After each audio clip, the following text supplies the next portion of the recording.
So again, I'm here with the Tau Panda, and we're going to kick it off here with these first division brackets in the Power Division. And I don't know about you, Tau, but this has been a long-awaited return, at least from me. The last time we saw It's Dangerous to Go Alone 40 feels like forever.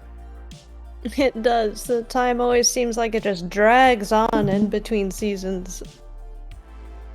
Realistically, these players have had plenty of time to grind, get used to all the new metas and changes that have come in and out, but we have a couple of different teams that we're going to be checking in. As you know, all these players will be named in a fantastic alliteration designed by DJ himself. So the first team we'll be looking at is the Functional Fireplace versus Dapper Domination. Yes, and looking at the rosters here, I'm pretty excited because we're going to see quite a few free agents that we all know and love. We've got Ghosty, Stoof,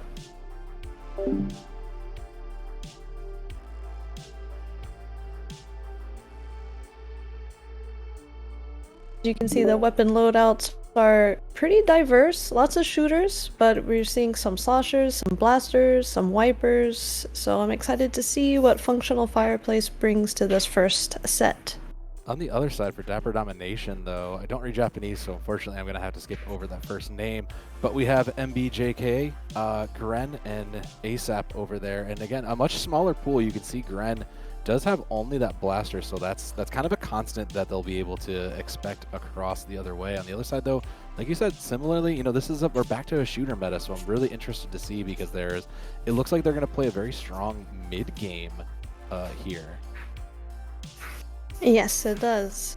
But it looks like Jer for Functional Fireplace does have a charger in their toolkit and the ballpoint splatling, so they might be able to extend the range of their teammates a little bit.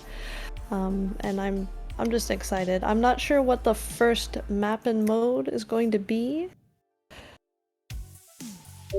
We're awaiting that answer now, and that last name was Dane, by the way, for our Japanese friend coming in from across the world. We will have Tower Control on Hagglefish Market here. Big wide map. You mentioned that charger. This is like the perfect spot I can imagine where you might bring that out. Yes, exactly. This map mode combination is one of my favorites. I'm so excited that we're gonna see Hagglefish Tower Control as our first game. Me personally, I like to take the side lanes when I'm playing, but we typically see a lot of action right in the center of this map. It is truly the center of the attention in that market. Yeah, like you said, those side routes are going to be so important to control because all it takes is one flanker to really get in there and just kind of throw off a strong push, regardless of how many ults or how many specials you throw into that, how many different picks you get. It's going to be tough to. And I want to think about this going in because Tower Control, like you said, is a great map mode for this. What do you think like the key is to getting the tower past that kind of stalemate middle part? How do you think these teams are going to have to break this open? Well, this, because the checkpoint goes right underneath the ledge from the enemy's spawn point, you definitely want to have probably 2 of your teammates go up to the ramp and start watching out for the ledges over on the right from the tower's perspective and from that canopy on the left. Because if you have a sniper up there, or even a slosher or a blaster just staring down at the tower, then it doesn't matter. You could have a couple picks early, but if you don't get someone up that ramp, then your push isn't really going to go too far. I think you've nailed it. Really getting that control of the wide space is going to be so important. We're just waiting for our teams to load into the map mode. And if you're just joining us now, don't worry, you haven't missed anything. This is map 1 of round 1 here. We're kicking off the action nice and strong. And, looking ahead here, no zones is an interesting way to kick this off. Everybody's favorite loves zones. So really an interesting test to both of these teams to not have what is arguably the most played mode available to them. That is true. I was just looking at this. After Tower Control, we'll go to Clan Blitz, and then to Rainmaker if we get to the, one-to-one standoff. I feel like Rainmaker is always A little bit of a loved and hated last mode of a set. I agree with you completely. It's one of those ones that really requires you to check your. It's really a good teamwork check to me, especially in this kind of a free agent setup like this. You know, it's hard to get these players to kind of come together, and it might just feel almost like you're playing ranked plus in some ways if you just the team doesn't quite gel, if the voices don't really come together to make a solid push. So maybe it might be in their favor to push and close these out before it gets to that 1-1. Yes, and just a reminder for our viewers, we are in the preliminary rounds here. This is round 1.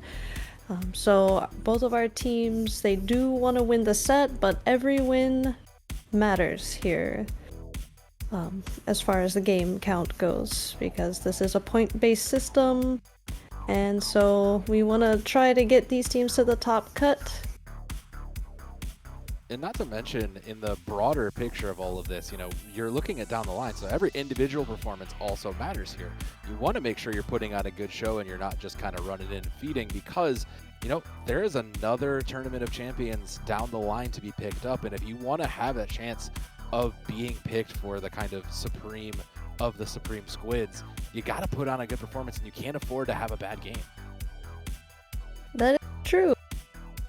So between the individual side, trying to keep yourself kind of in check to make sure you gel with your teammates, and then you've got the team-based side, where some of these teams, they might not have had a chance to practice before coming in today. So these first games might be their kind of feeling each other out, warming up, and what I really love about these tourneys is that we get to see teams sometimes start off a little shaky, and it's like slowly they build their momentum, they start to mesh together, and it's just so exciting.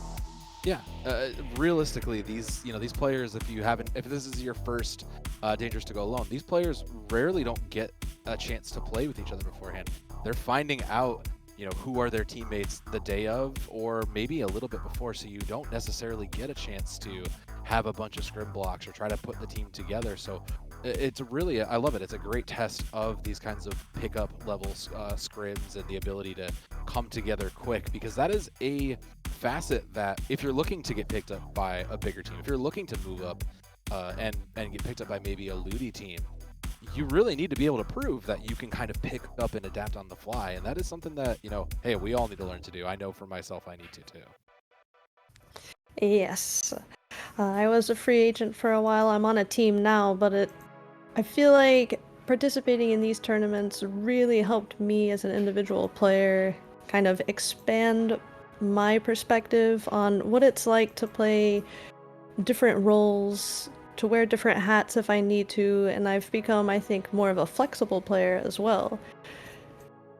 It's truly a good thing. Don't at me about where I am in my flexibility, because I will not have any good words to say. I am firmly somewhere in the lower ranks if I had to take that guess. So yeah, this level of play is always going to be so interesting. So I mean, hey, this is also a good spot. Like I said, if you're looking to find a good pickup, keep an eye out here, because we're not going to stay with these teams long. We're still waiting for them to load in and get these first games ready, but you'll have a chance to see these guys fresh off the benches. So getting that look at them may be a chance as you come into later events, because I mean, there are plenty of other events that maybe you take a player into some of the other wonderful events around the scene. Yes, exactly.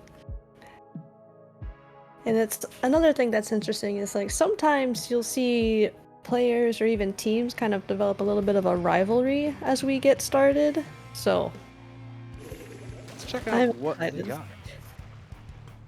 Coming in with the ballpoint, you will see that in there. On the opposite side, there's that range blaster to be expected.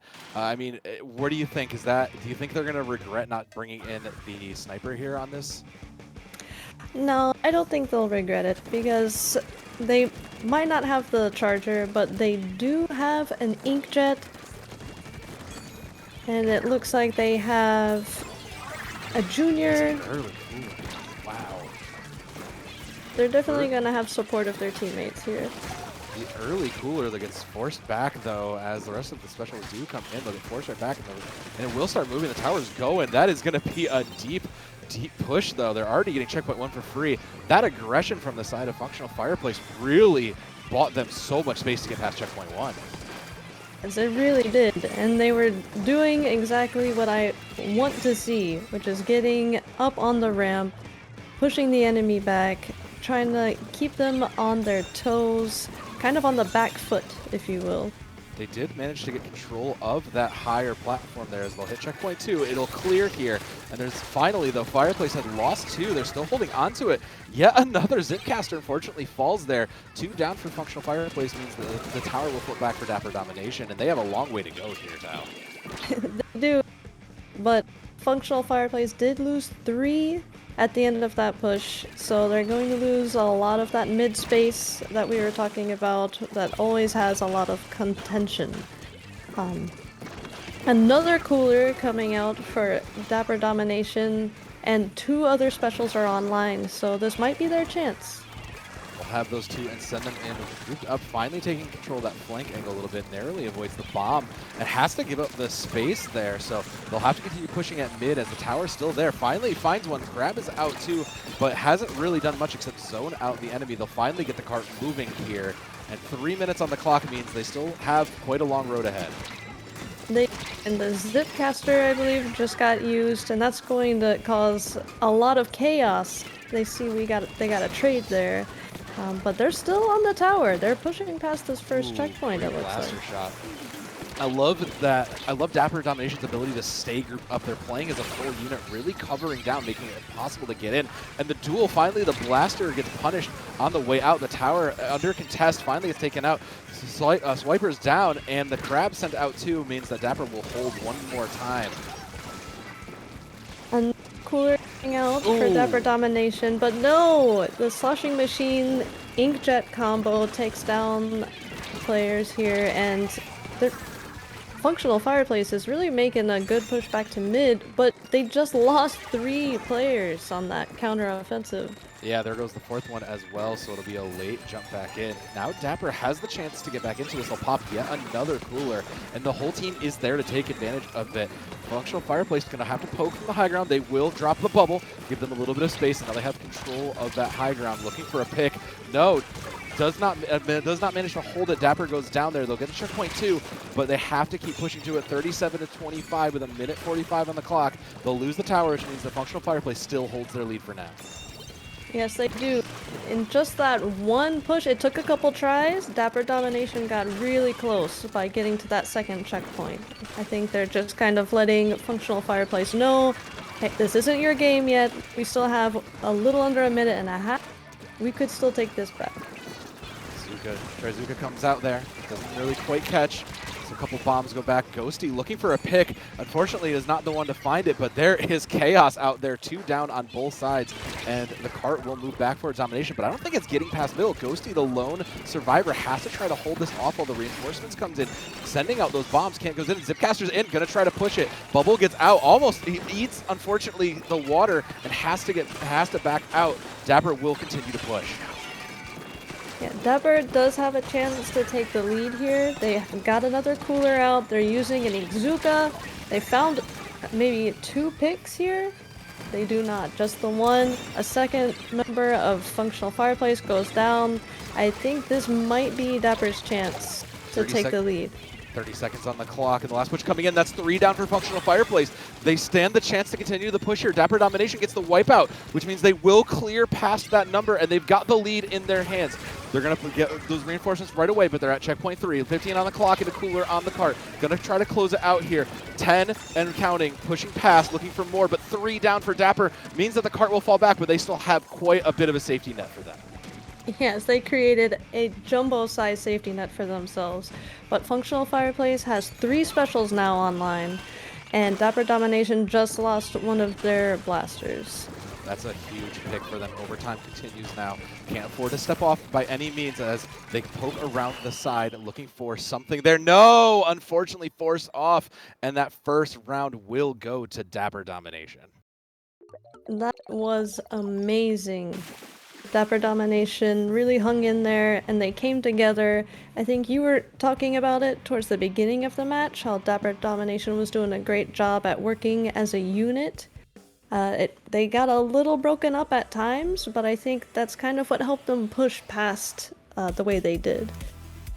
I think you are 100% right on there, so they'll have to carry that in towards round 2. It's match point for Dapper Domination, and considering it was a little bit of a rough start for them, you know, they got pushed back right away, and I think it's interesting. They responded in kind. Under that pressure, they really kind of hunkered down and got it together, and that kind of a clutch factor really does make a difference here in these kinds of free agent events. Yes, it does. And seeing as our next map mode is Manta Clam Blitz, which Clam Blitz, the amount of coordination and teamwork required from Clam Blitz is really going to push both of these teams. As the second game in the first round of this tournament, it's pretty exciting. Hopefully no one's nerves are shot just yet coming into the second round. Hopefully second not. Game, rather. Yeah, hopefully not. Clam Blitz, honestly, is one of those ones, especially on Manta, where you really have, you know, a couple ways you can get to the basket, but it's still, like you said, going to require a bit of that teamwork. So what do you think is going to change going into this? Because we obviously know the blaster from the side of Functional Fireplace is going to stay there. Is there, you know, they're one-tricking that. So what do you think is going to happen? What changes would you make, do you think, in the lineup of weapons here? Maybe I would swap out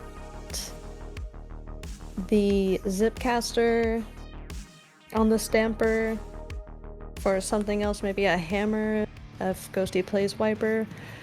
But other than that, I feel like it's really just a matter of teamwork for Functional Fireplace. Looks like they will agree with you. Tri-Slosher is there. Everybody's back in. Looks like no changes. I'm sorry, there will be Double Junior there. Okay, so you're looking for a little bit more Zuka action, it looks like. Yes.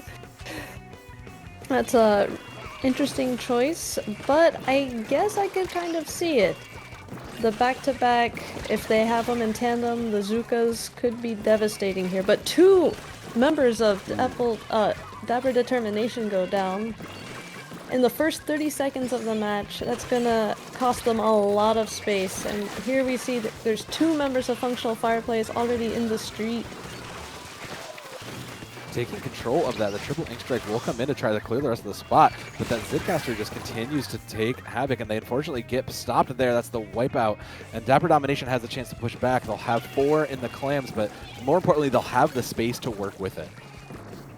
Yes, and finally they're getting some ink on the ground. One of their Inkzukas is online, and someone's trying to make a push of their own by the basket. Wow. But the Zuka coming in for support over the walls, it wasn't enough. 3 members of Dapper Domination go down, but maybe that was a little sneak peek at what Dapper Domination is going to bring to this game.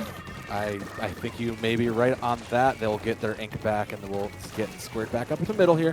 1 clam up for the side of Dapper Domination as they continue to collect clams in. The specials come back online, and it looks like we're ready to make this push. Bombs continue to get thrown, but there's not much going on. Trizuka comes out, doesn't quite miss Ghosty correctly, just fades away and just plays back to it, just decides it's not worth it, looking for make that stop.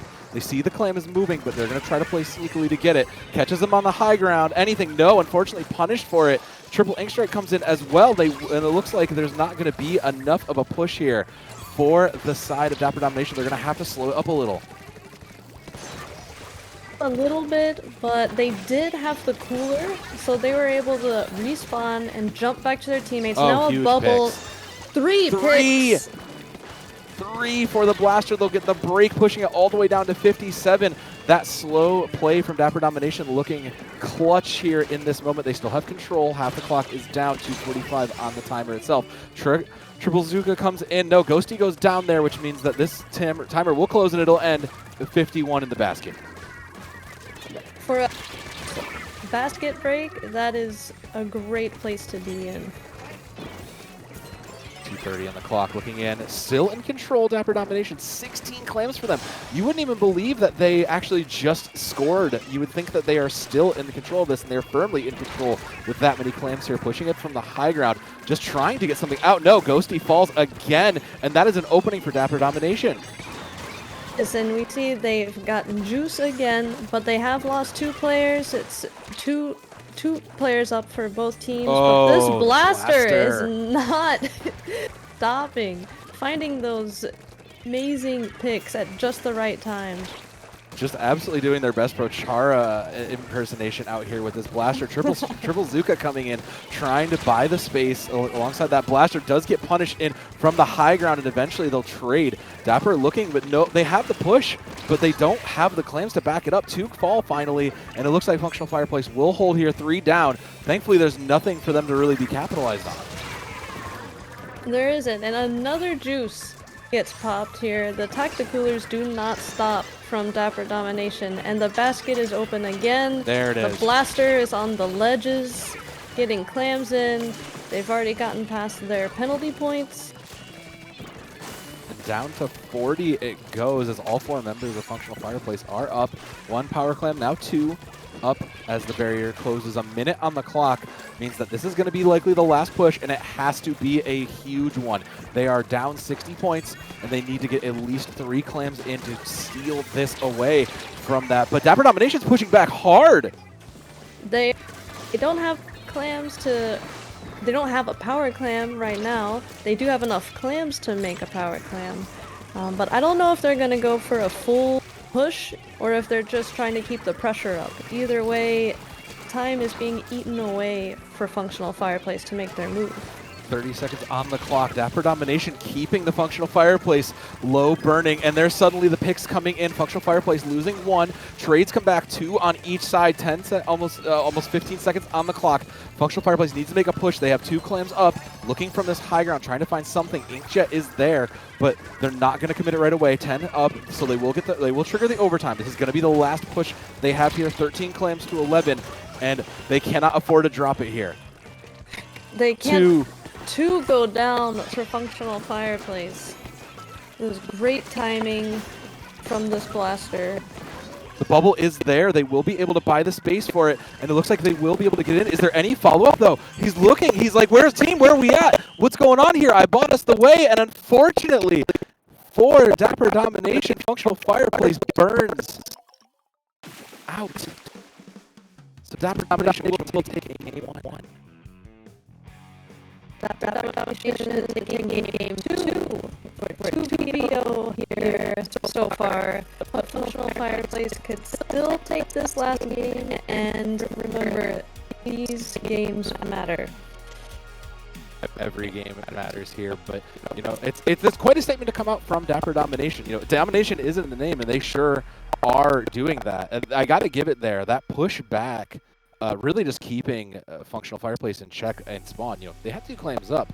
It was the right call, I think, to continue to pressure and just deny them this space, just to say, look, I understand you're behind. I see you have 2 clams. We are not going to let you take this. It's going to be 2 fights if you even want to get to our basket.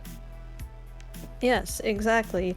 And I think maybe they took into account the weapon choices from Functional Fireplace as well. They kind of all need a little bit of ink space. They need help from each other to move around, and Dapper Domination, compared to the first game, did an excellent job just shutting them down, closing the space between them so they couldn't capitalize on the range that they had.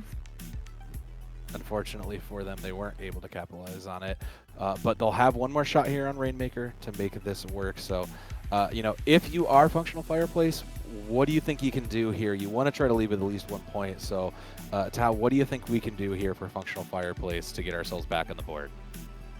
Well, Crab Leg Rainmaker is a little bit of an odd setup, in my opinion. Not one of my favorite map modes, contrary to popular belief. I know that might surprise the audience. I do have least favorites.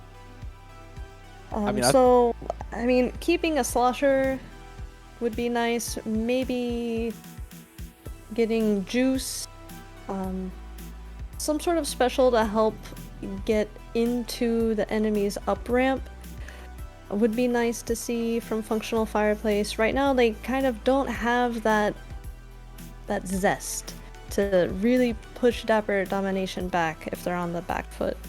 I think zest is the right word for it, because there's the zesty, delicious taste of the cooler that has just been so frequent on the side of Dapper that I think it arguably is kind of the main crux to their plan, right? They're willing to take these aggressive pushes because they know that, you know, I just threw back my energy drink. I'm ready to go on this as we're loading in for our last map of this first round. Looks like there's not going to be too many changes coming in, so we will see over in purple a couple. We'll see a different variation on the junior, but it looks like they're going to go for the triple ink strike over another Zuka. Alright, and is that the heavy edit we're seeing coming out here for Functional Fireplace? I love this new Splatling. I think it's very dynamic, and honestly, it's probably a great choice for Functional Fireplace. 3 down immediately for Fireplace. That's a great pick, but unfortunately, they are going to have to try to recover this. They didn't manage to stop the Rainmaker, and it's a little bit closer to them. So they'll have this chance. They'll have to send in the triple ink strike to get themselves a little bit more space here, try to buy a way in and create a pick. Rainmaker sits 77 for the side of Domination, and they'll finally get control of it to push it forward here with 4:15 on the clock. Yeah, we see specials being used. Ghosty is up on the plat, not giving Dapper Domination another chance to do what they did the last game. We might see a checkpoint get taken here. Looking for it, just trying to find some space, looking for shots on this Rainmaker. They have Cooler, they know they have that little extra one up there saving for them. They gotta start moving it forward. The Trizuka comes through, finds one through the fire and the flames, looking for more, just keep trying to find it. That finally will get taken down though, and I mean, that's a great stop from Dapper Domination. Yeah, it was great. They really zoned out the Rainmaker just by throwing bombs non-stop, auto bombs. I think I saw splat bombs. Triple ink strike. Rainmaker is back in the hands for the side of Functional Fireplace. They are on the high ground looking for something. Those greats unable to really support them as the bombs come through. They see the checkpoints right there. They have the lead. There's 0.1 down with 3:10 on the clock. Looking for more. They have this great high ground as the triple strikes come in. It will punish two, and that means their run stops here. Yeah, but I believe the Zap might have stayed alive or respawned quickly, and we know that another Tacticooler is coming soon. Oh boy, here we go. Spider-Man again, looking deep, trying to find anybody, trying to find an angle, has to give themselves back out and trying to just confuse them. Does manage to find one across the side, does get punished for it though, so Functional Fireplace down 2, now back up to 3, and the Rainmaker will stay where it is for now. But they are so to taking this checkpoint. They might just take it. There it is. And they do.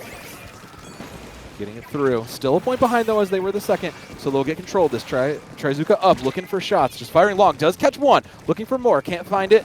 Does manage to get a little bit extra bombs out there. So the Rainmaker will fall to Functional Fireplace. It's going to stay in the reset. They'll just choose to reset it to mid. The Rainmaker is reset, but they're trying to keep a little bit of pressure here. Already the the edit goes down for Functional Fireplace. Dapper trying to keep the pressure up as we've seen them do already. Ooh, yeah, those triple ink strikes really just keeping the pressure up here. Just can't quite get away from the low ground. Unfortunately, will get forced out. 2 down for Functional Fireplace means Dapper is firmly in control of this. 1:45 on the clock. They have the lead here. They just want to try to extend it now as they try to push on this high ground. Yes, pushing over these grates is always super difficult, but Dapper Domination is doing a great job of working together. And that is the game. A very swift 3-0 from Dapper Domination, living up to their given name. And that's quite a statement to make coming into these prelim rounds. It really is. As we were saying before, some of these teams, we don't know if they've had a chance to practice together or not. And I feel like progressively across these 3 games, we saw Dapper Domination come together. It seems like there's a little bit of a level of trust they're starting to develop already in round 1. Quite a showing from both teams, realistically. Again, no one's out here. That's just round 1. We're just looking for, seeing how these teams do. There will be plenty of more play ahead. Giving one last look at our players. I mean, the 2 players that really stood out to me, didn't quite make as big of a splash from functional Fireplace, but Ghosty really put in quite a clinic over there with those wipers, and I think for all things considered, you know, that is a strong player that like definitely shows leading capabilities for the side of functional Fireplace. I agree completely with that. And then on the side of Dapper Domination, I believe you said it was Den? Den. We had the name. Excuse me 1 minute. I have to go through all of my notes somewhere. They let them know it's Sabi. Sabi.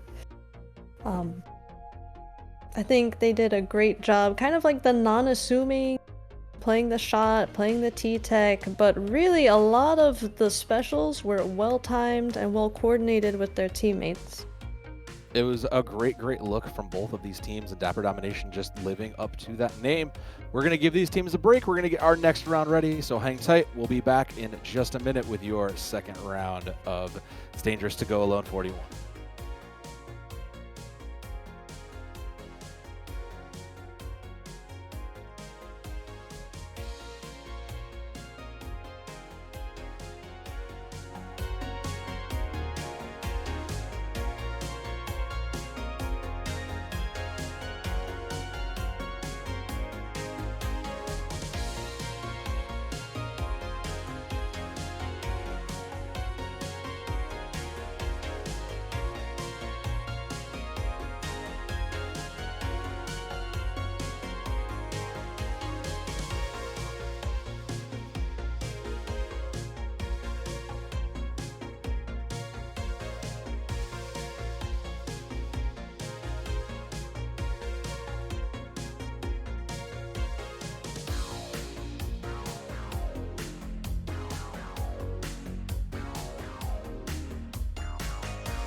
The first round of preliminaries has come and gone, and the squids will continue to squabble. I'm Subdan. I'm here once again with the Tau Panda, bringing you all the action live, and we're going into round two. We have got, gosh, I just had the names in front of me, and they're not in front of me now. That's the last teams. We don't need them right now. They'll come back eventually as we update there. We're gonna be seeing Entropical Eels and Best Bteam. Best Bteam. Perfectly named alliteration, if I've ever seen it. And while we're loading in the rest of these teams, both of these teams are coming in from round one. Let me double check here really quickly. Tropical Eels is coming off. Both of these teams are coming off of a loss, so both still hungry for their versus team. And in that regards, there we go. Now we finally got these two teams up. Both these teams looking for their wins, and this is a very an interesting set of teams here. You can see one is incredibly flexible, and the other just has not as much going on. No, but with that comes a lot of consistency, I would imagine.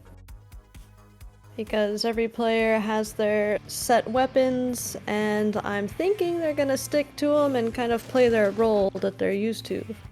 There is consistency to be had, so we'll finally get an answer to the age-old question.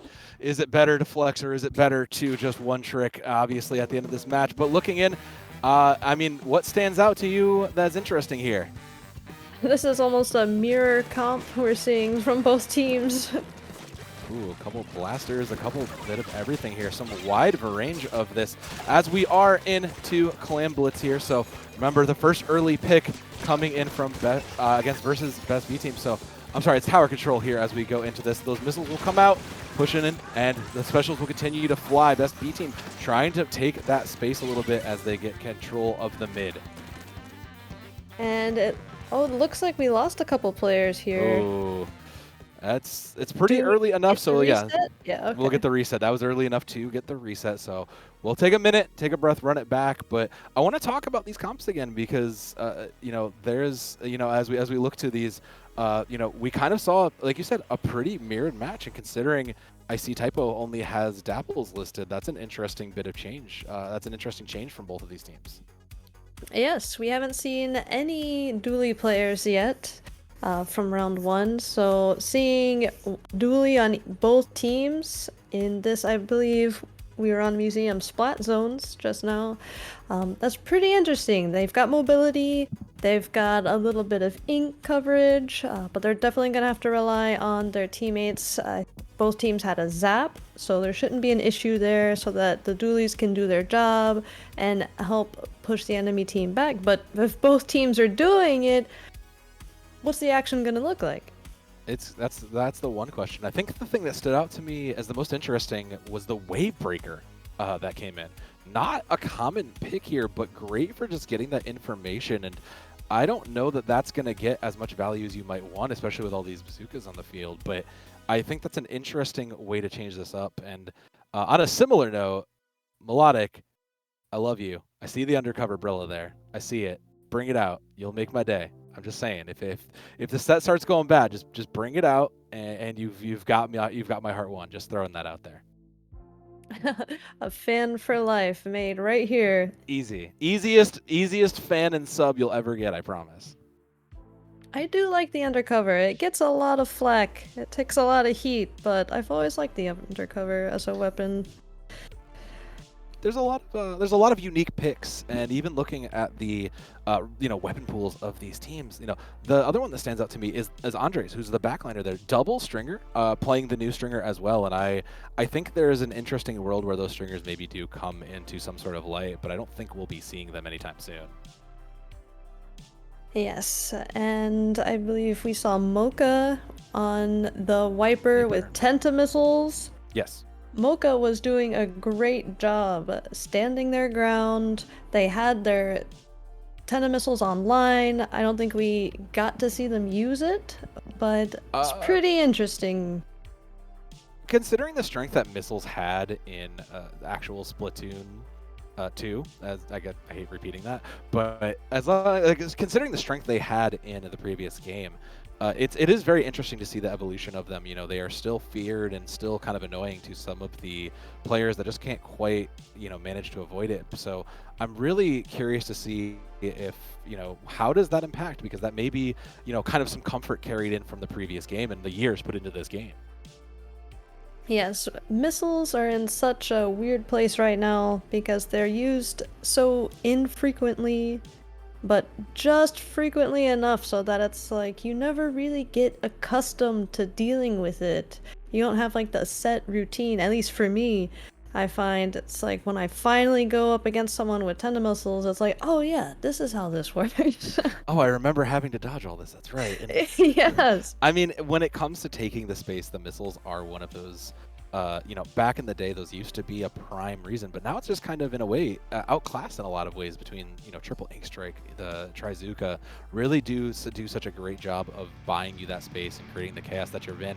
We'll get the teams back though. We're here, and I assume there's not going to be any changes, so we'll get another look at as they both get another try. Yes. I really want to see how this fight in mid goes. We see already someone here going for the flank right away. In the first 10 seconds, they already dropped down on the side for Team Eels. And they will be punished, rightfully so, for that. But the first cooler is up, which means there's refreshment to be had, and means they'll have a great push as they continue the zones. It's looking pretty orange for now for the Eels, but Best B team looking to change that. They'll get the pick and they'll get the initial control here. They'll just have the fortunate jump back in for the rest of the B team. Yes, Eels down 2 here. They're losing a little bit of space on their plat. But the Wiper wasn't really able to do too much there. 2 players from Eels kind of stopped them right there and said, whoa, whoa, whoa, whoa, whoa, this is our plat. Don't get too comfortable. We have a Juice, a Tacticooler online. And a flip of the point. So, Entropic Eels will take it and they'll start ticking down 55 for Best B team there. They will flip it back now, so that'll put control back to the side of Best B team. And I mean, it's still not quite closeoutable yet, so there's still quite a game to go. They have 2 specials going in, just taking in all that space. The Inkjet looking for more has to get caught out, unfortunately. Couldn't quite squeeze past it. 2 down means that Entropical Eels will take it back as they continue to tick down that penalty. Yes, but I think both teams had a Juice activated. I saw a player from Eels jump back. And so I don't think they're going to be caught off for too long here. But this Crab, excellently placed, might buy them just enough time. Another player goes down in the zone. They get the lead, too. That's exactly what you wanted out of that well-placed Crab. Just buy the space and keep it going. And they're still up there. The Eels still have control of this platform, making it difficult. The Dapper, the duels go in. They do get traded, though. 2 down on each side as the point continues to tick. 30 and counting with a little under 3 minutes on the clock. Jumps back in to try to pressure this down, and Best B team will finally flip it back and put the penalty down there, but they still have such a distance to go. Cooler is still up, and that means that even with those 2 extra picks, the Entropical Eels will be back quickly as B team is forced to get out. Yes, but the penalty points are almost up here for Best B team. And so, I mean, if you let it go, you take your eye off the zone, you could take the lead here very quickly. Flips, but as soon as I say that, it flips. As soon as you say it, unfortunately, you hate the caster's curse it, but Mocha is absolutely popping with this Wiper. Catches 2, looking for more. Still in the 1v1. Can't close it out, though. Unfortunately, the Blaster will punish him and put him back in spawn. 2 minutes on the clock. Entropical Eels back in control here, looking to burn down that penalty and close this out. We have Juice finally activated again, but for both teams, a rogue Crab in mid, crashing in, I think got an assist and a pick, and the zone has flipped again. If Best B team gets on this plat and they're able to hold them back, then finally we may see a lead swap. Tropical Eels trying to push back, denying them that front platform. They'll have to hold spinner now for B team as these specials do come out. There'll be an Inkjet from the back looking and hunting for anything. Has to try to find any sort of picks. Can't quite find it. Gets sent back, and point control will go back to a flip here. 3 down for Best B team means that Entropical Eels will continue to take it, and they'll tighten their lead with a minute on the clock. Yeah, something that was really nice there is they had the wave breaker and the ink jet out, and they were kind of able to zone best B team out of the zone, I suppose. That was really nice. I'm not sure if they'll be able to keep it up though, just because the timing is starting to get a little bit off. Ooh, and the timing is now to get out of there for the Eels. They'll have to regroup for now as the point ticks back. Best B team, 30 remaining and 30 seconds on the clock. Has the space. They just have to keep this hold. 3 on the spinner. Typo on a soft flank. Looking for more. Just trying not to get punished as the specials will come in. Inkjet, one of the last remaining hopes for the Eels to try to push this out. Finds one. Gets some paint down on the point with 20 on the clock. They do manage to bring it to neutral. Looking for more. Just trying to get control. They'll finally get control of it. The Eels can close it out here. 15 seconds on the clock. Looking, hunting. Blaster's looking for more, knows there's someone left, but 10 on the clock, looking for more. They have to come and hold control. Best B team looking to pressure this out, but they can't quite get there as the clock continues to count. Crab is sent. They don't have control, and unfortunately for the B team, the Eels will slither their way to round 1 victory. That was amazing. A great comeuppance from them. Just a great back and forth from both of these teams looking and hunting for it. You know, there was moments for both of these teams to really kind of show their stuff, but you know, it was a hard-fought win for the Entropical Eels, so they'll have to take that momentum going into Game 2 as we go to Manta Marina. It's Clam Blitz this time. The second game, Clam Blitz, it keeps coming. Clam Blitz enjoyers feasting right now. Actually, I think these are the round 1 I think maps. these are round 1s also. Yeah, these are round 1s. Yeah. But that is correct that Entropical Eels did get the second one, so we'll see. There's a game 2. We're going to Mako Mart on tower control. Now we got it. Don't worry. We are perfectly professional here. A well-oiled machine, I believe is the term you're looking for. There you go. Mako Mart tower control. If anybody knows me, they know one of my favorite map mode combinations. There's something about Mako Mart tower control. I just love it. I love the path of the tower. If you're defending, I feel like you've got good places to post up. You've got some high ground. But if you let your stat go, then you're at a disadvantage at the same time. I don't know. There's like this little balance you have to do. Balancing act for Mako Mart tower control. I just love it. You're right. I completely agree with you. There's a lot of balancing, especially with these high grounds that you have to maintain, especially with those all-important middle ones. As the teams come out, we'll see what changes. We are going to see the ballpoint still hold on there and across the ways. Looks like we'll be matched on the ballpoint, so we're going to see an adaptation come in from the other side. Yes, almost another mirror comp, but Mocha switched over here, bringing out the hammer. Oh, but they get taken out so quickly. Was that a rogue bomb from the Eels? Ooh. Eels finds another pick. There will be no tacticooler here for a while, at least, for B team. And the Eels continue to push up. They'll take checkpoint 1 here. And an aggressive early lead, sending out the crab. They are just all forces ahead. They smell this as they continue to push on. And the Inkjet will take the high ground. Just try to buy a little more space as it rounds the corner back to mid. 4:20 on the clock. Looking for more. The counter crab just firing down. Can't quite get punished, and that crab falls. That's 2 down for best B team. And the Eels continue their push at 40. Yeah, that's a great first push to make on this map. 40 is going to be a tough act to follow up, but we are seeing a couple specials get ready. The tacticooler's been activated for the Eels, and best B team is starting to get in position for a defense. They have their inkjet online, they have their tacticooler, and now we might see a little bit of a counter inkjet battle. Oh, it gets picked out of the sky! That's a huge pick. That's a huge ult cancellation for the side. The B team down now have to try to mount a defense here in the last hour as checkpoint 2 falls to the Eels. They'll have to give up the crab. It is desperation moments here for best B team as they do anything and throw everything they have to get this cart. They'll get control for now, and 2 down means that they'll have to kind of push back, and they have to push back hard now. They do. Really have to use the stack to their advantage. They have to get under these ledges to keep Eels back. They did find an early pick on the dualies, so there will be no crab to stop their push. But the inkjet is out, and it gets sniped out of the sky again.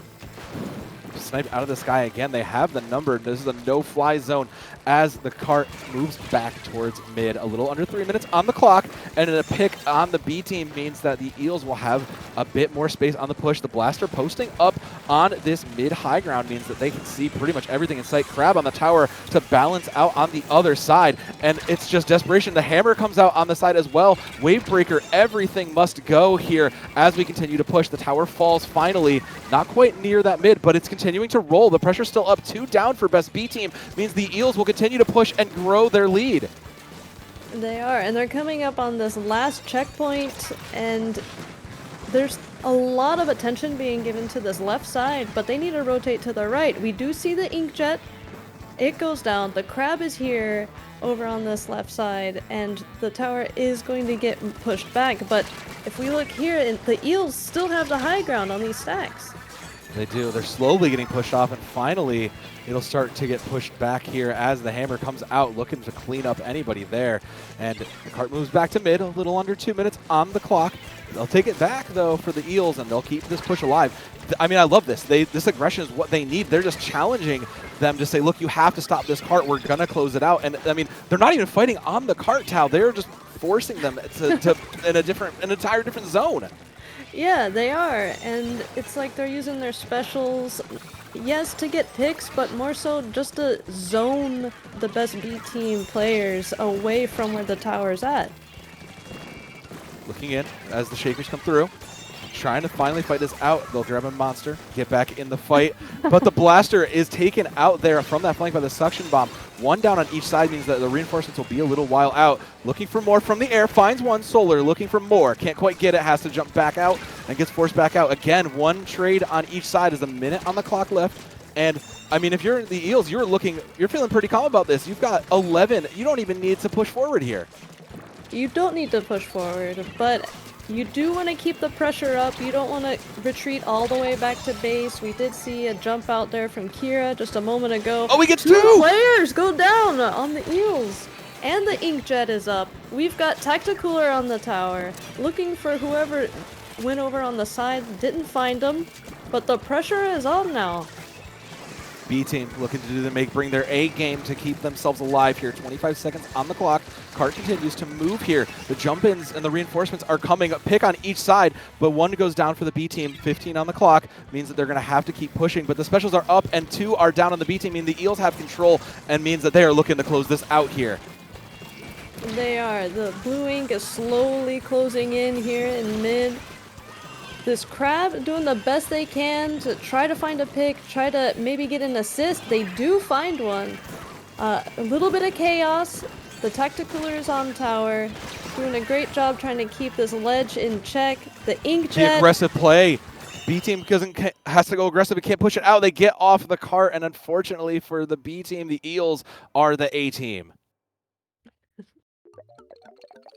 That right at the end there, I know it was, all in for B team, but what we saw at the end there is what I would have loved to see that entire time from B team.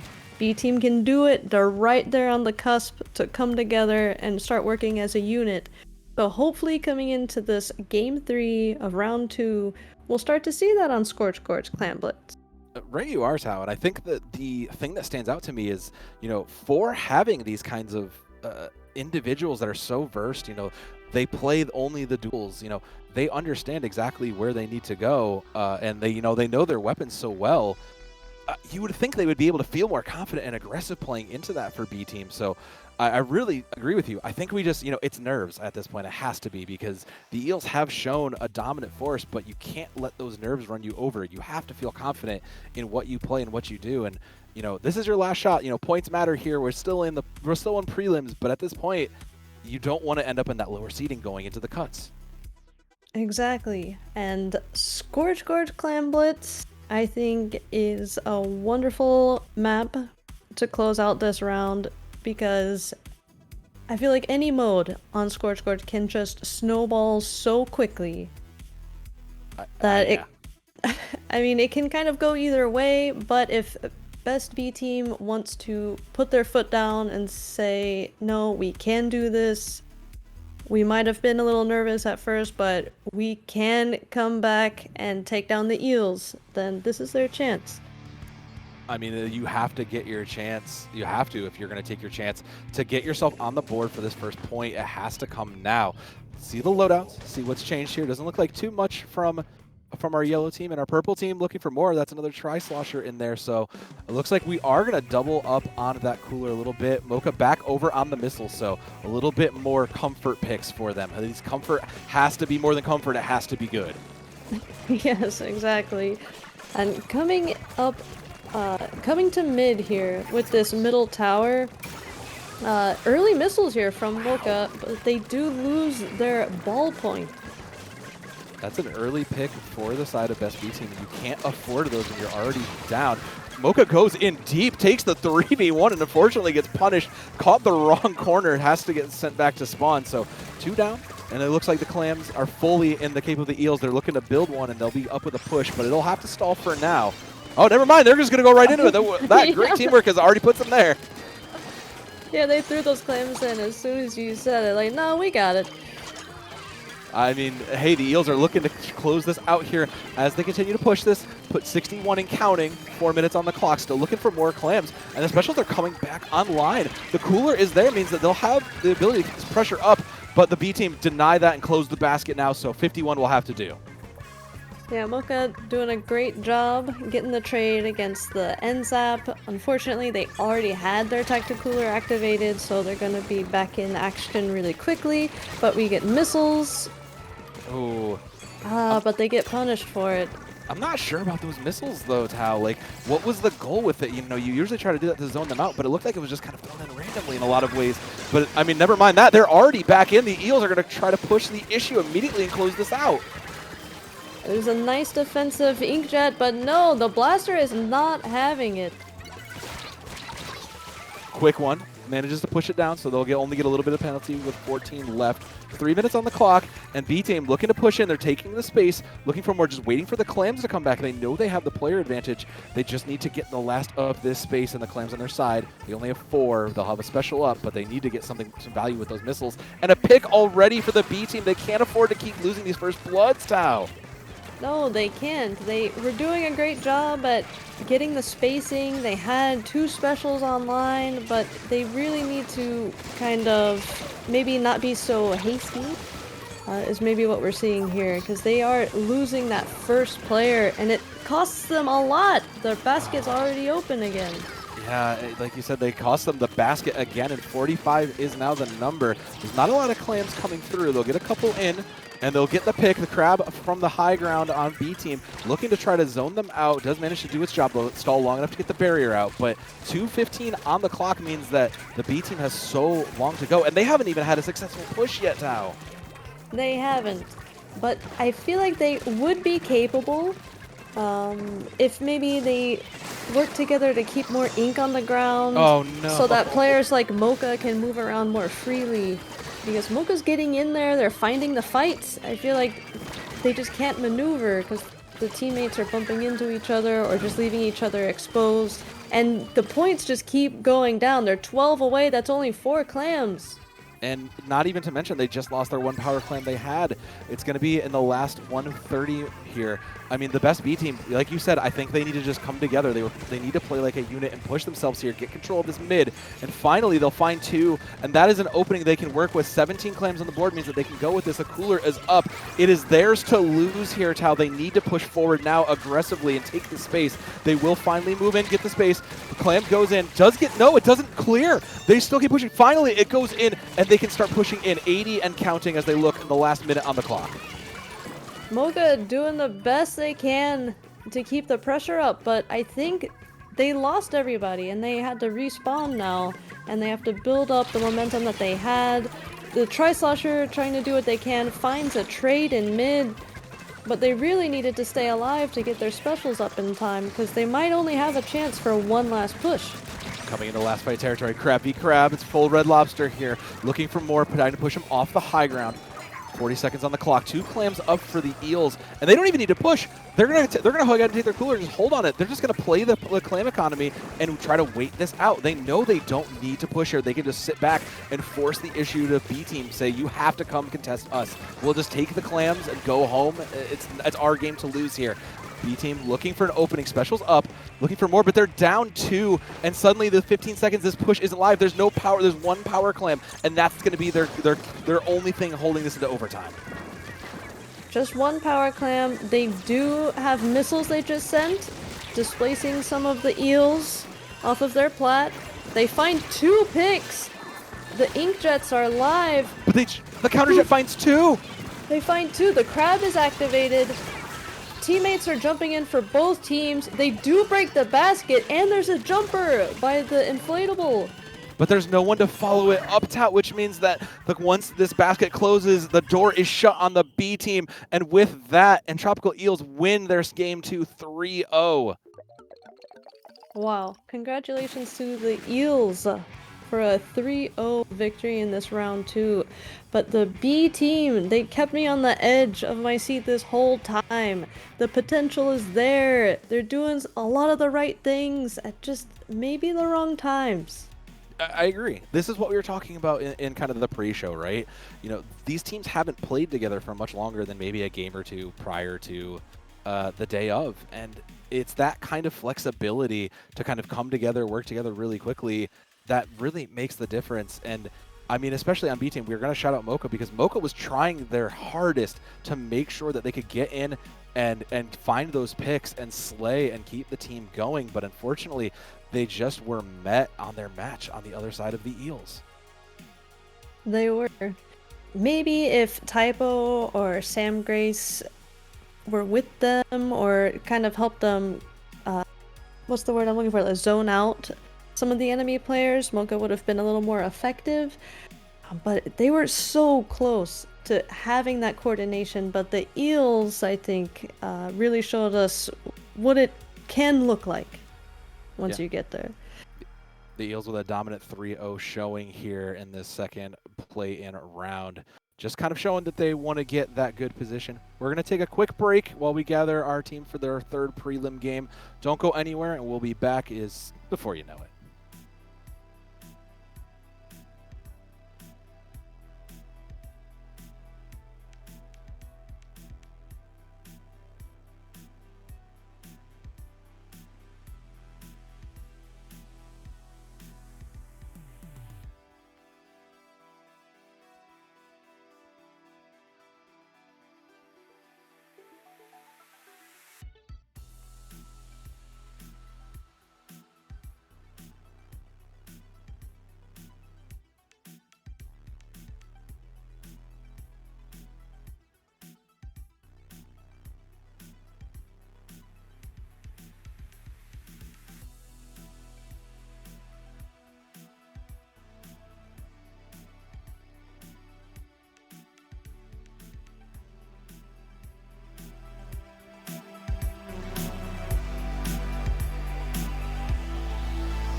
Welcome back, everyone. Round 3 is upon us.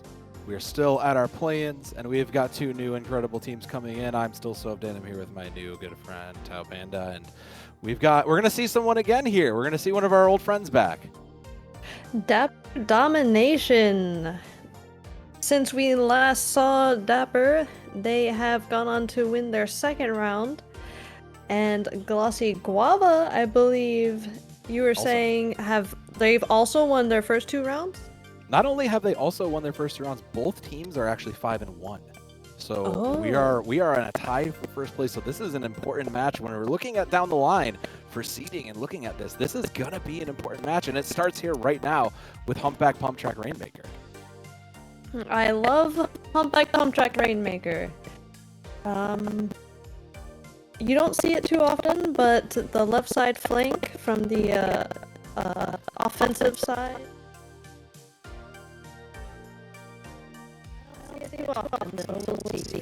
What we'll see again here is Ren picking up that blaster though, and as the team load in, you know, that was all Ren had, and we have to shout him out because Ren gave an incredible performance on that with that blaster in the previous round, and they're gonna have to do it again here if they're gonna want to stay undefeated. Yes, they will. But the biggest thing about Dapper was their coordination, their teamwork. They would pop their tacticooler and they would just keep coming back. Gets 2 in the post-mortem, an incredible opener from them. They will get stopped though, and Glossy Guava will manage to hold. They'll have the high ground to push down upon them and rain the ink down. But speaking of raining, there's going to be quite a few specials coming online shortly, including that Trizuka looking for more. Couldn't quite find it though. Triple link strike coming down as well to try to pop that and get some space here, but 2 fall for Glossy Guava. The Rainmaker will reset just from being left alone, so back to the center for the Dapper Domination. Yes, the end zap for Dapper went down a little bit early during that push. They came back, they got picked again, they finally got their juice out, but Glossy Guava is really controlling a lot of this map right now. It's really important to keep control of this mid, especially now with these pedestals kind of on the sides to force you to really play differently. It's going to force it out. They'll get out of a monster, and they'll get the Rainmaker back in a position as there's finally a contest. The bubble will come down as well as the triple ink strike comes in. Looking for more, just trying to force this out. You just have to keep control of this space, looking, and has to try to pressure out. The blaster continuing to look for picks. Finally it pops, but the Rainmaker, no one's there to move it. Nope, no one's there to move it for Dapper Domination. Oh, good stop. Great read from that. They'll get the Rainmaker in, but it doesn't get slammed, so the lead will hold there as yet another cooler comes down. Just looking for more with that Splatling, looking for try to put some stop here. They won't pop it in the Domination. 3 minutes on the clock. They're not looking as dominating as they were in these previous rounds. They are not. It could be that Glossy Guava, since they're coming off of a lot of wins, maybe they're confident and they're getting to know each other better, and so they're giving Dapper a run for their money, it looks like. The Rainmaker resets again. 2:30 on the clock. That's 3 down for Dapper Domination. There's the wipe. Glossy Guava have the chance to move this. This should be a free dunk right into that first pedestal. The path is clear, and they'll slam it home. No, I think they got stopped right before they took the checkpoint. Yeah, they did. Again. Surely this time. There it is. There's the checkpoint break. So surely 3 down again for Dapper Domination means that Glossy Guava has control of the Rainmaker. They just need to take the space that goes with it here. 2 minutes on the clock and a 60 point to 77, but the shots come in and the Rainmaker drops again. But they were able to get down to 53. Getting those few extra points even after the checkpoint is essential, especially on this map for Rainmaker. They just come in. Trizuka blocked immediately. Great bubble placement by the side of the Domination.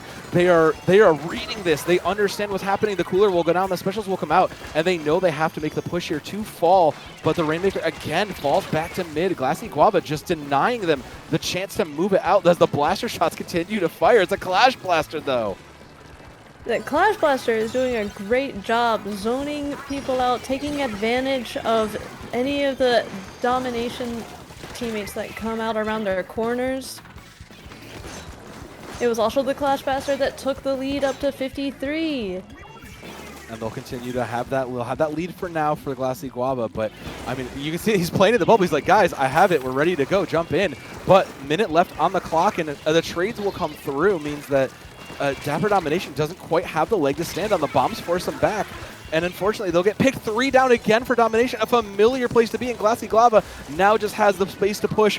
As you can see, the Rainmaker shot, making those shots in 30 and counting. They're pushing it. They can smell it. They will get stopped in the last minute, but that's more than enough to put the pressure onto Dapper Domination. 30 seconds left, and the Trizuka comes out. It's a wipeout for Guava. Domination have the chance. They have to push back now.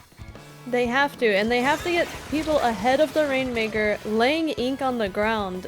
Guava is doing such an excellent job at just always having ink, always letting their teammates move around, and we're not seeing that from Dapper. Domination are split. They're playing at 2 different angles. Where are you guys playing from? 10 seconds on the clock. Special's up, but the Rainmaker is still sitting there waiting. Means it's up for grabs. The Rainmaker was picked up by Glossy Guava. It's down, so that means they are going to trigger the overtime. They'll have a chance to get it here. This is Dapper Domination's last shot. Overtime is there, but they immediately lose it. Gosh! Dapper Domination, unfortunately, will fall here in game 1. And I mean, it was quite a showing for both those teams, but Glossy Guava really just kept them in check, never giving them the chance to move past mid. You gotta respect that, and I think a lot of that comes from the play.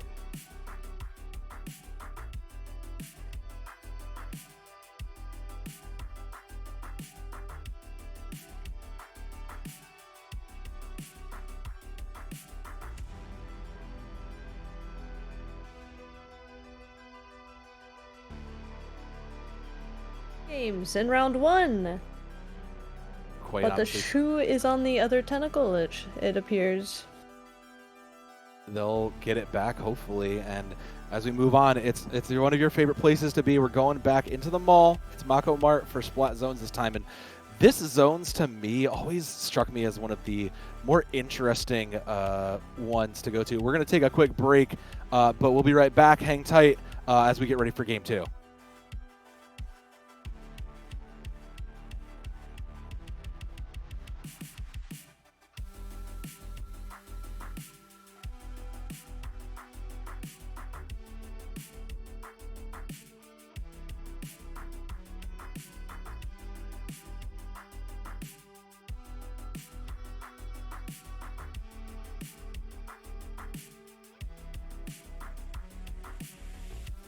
Welcome back, everyone. Sorry about that little bit of technical issue here. Game 2 starting. Mako Mart Splat Zones here. And Tao, I mean, Glossy Guava had a dominant performance there as we're looking to Game 2. I think the way they controlled the middle of Pump Back, Pump Track really does speak to how they may play zones as well. And even though this map, you know, of course, it has a little bit of a different characteristic to it, in a lot of ways it is similar because you have the main middle area, you've got the 2 stacks. So if you think of those kind of like the windows on Humpback Pump Track, Glossy Guava, with how they play, I really feel like they might be able to keep Dapper just blocked out from the zone entirely. We're going to have to see what changes. The load-ins, we'll see a bit of a different backline coming out here. And that's something I haven't seen since it was so dominant in 2, if my memory serves me correctly, for MBJKY. Yes, the Jet Squelcher. I love to see it, but you really don't see it too much. It's a tough weapon given the state of Splatoon. 3 live, though, takes the 3v1, an aggressive play from Dapper Domination. I love the idea, but we didn't quite get there. Triple Ink Strike will come through, and they got the early first take, getting it to 79, but it will flip to the side of Glossy Guava. The Trizuka comes out just to clear out any remaining stragglers, but they'll have it control as it ticks down from 90. Yes, and Rexy is here in a great position by the sponge, trying to take the first aggressive foot, but gets punished for it, gets caught off a little bit there on the timing. And the zone does flip for Dapper Domination. I want to see them take the stack here. I want to see them keep these ledges in check. They're going to have to try to keep that high ground under control, and they have the weapons to do it. They committed 2 specials to win that, though, so they're going into this with just the backliner here. 4 minutes ticking down. They do have the lead now for Dapper Domination.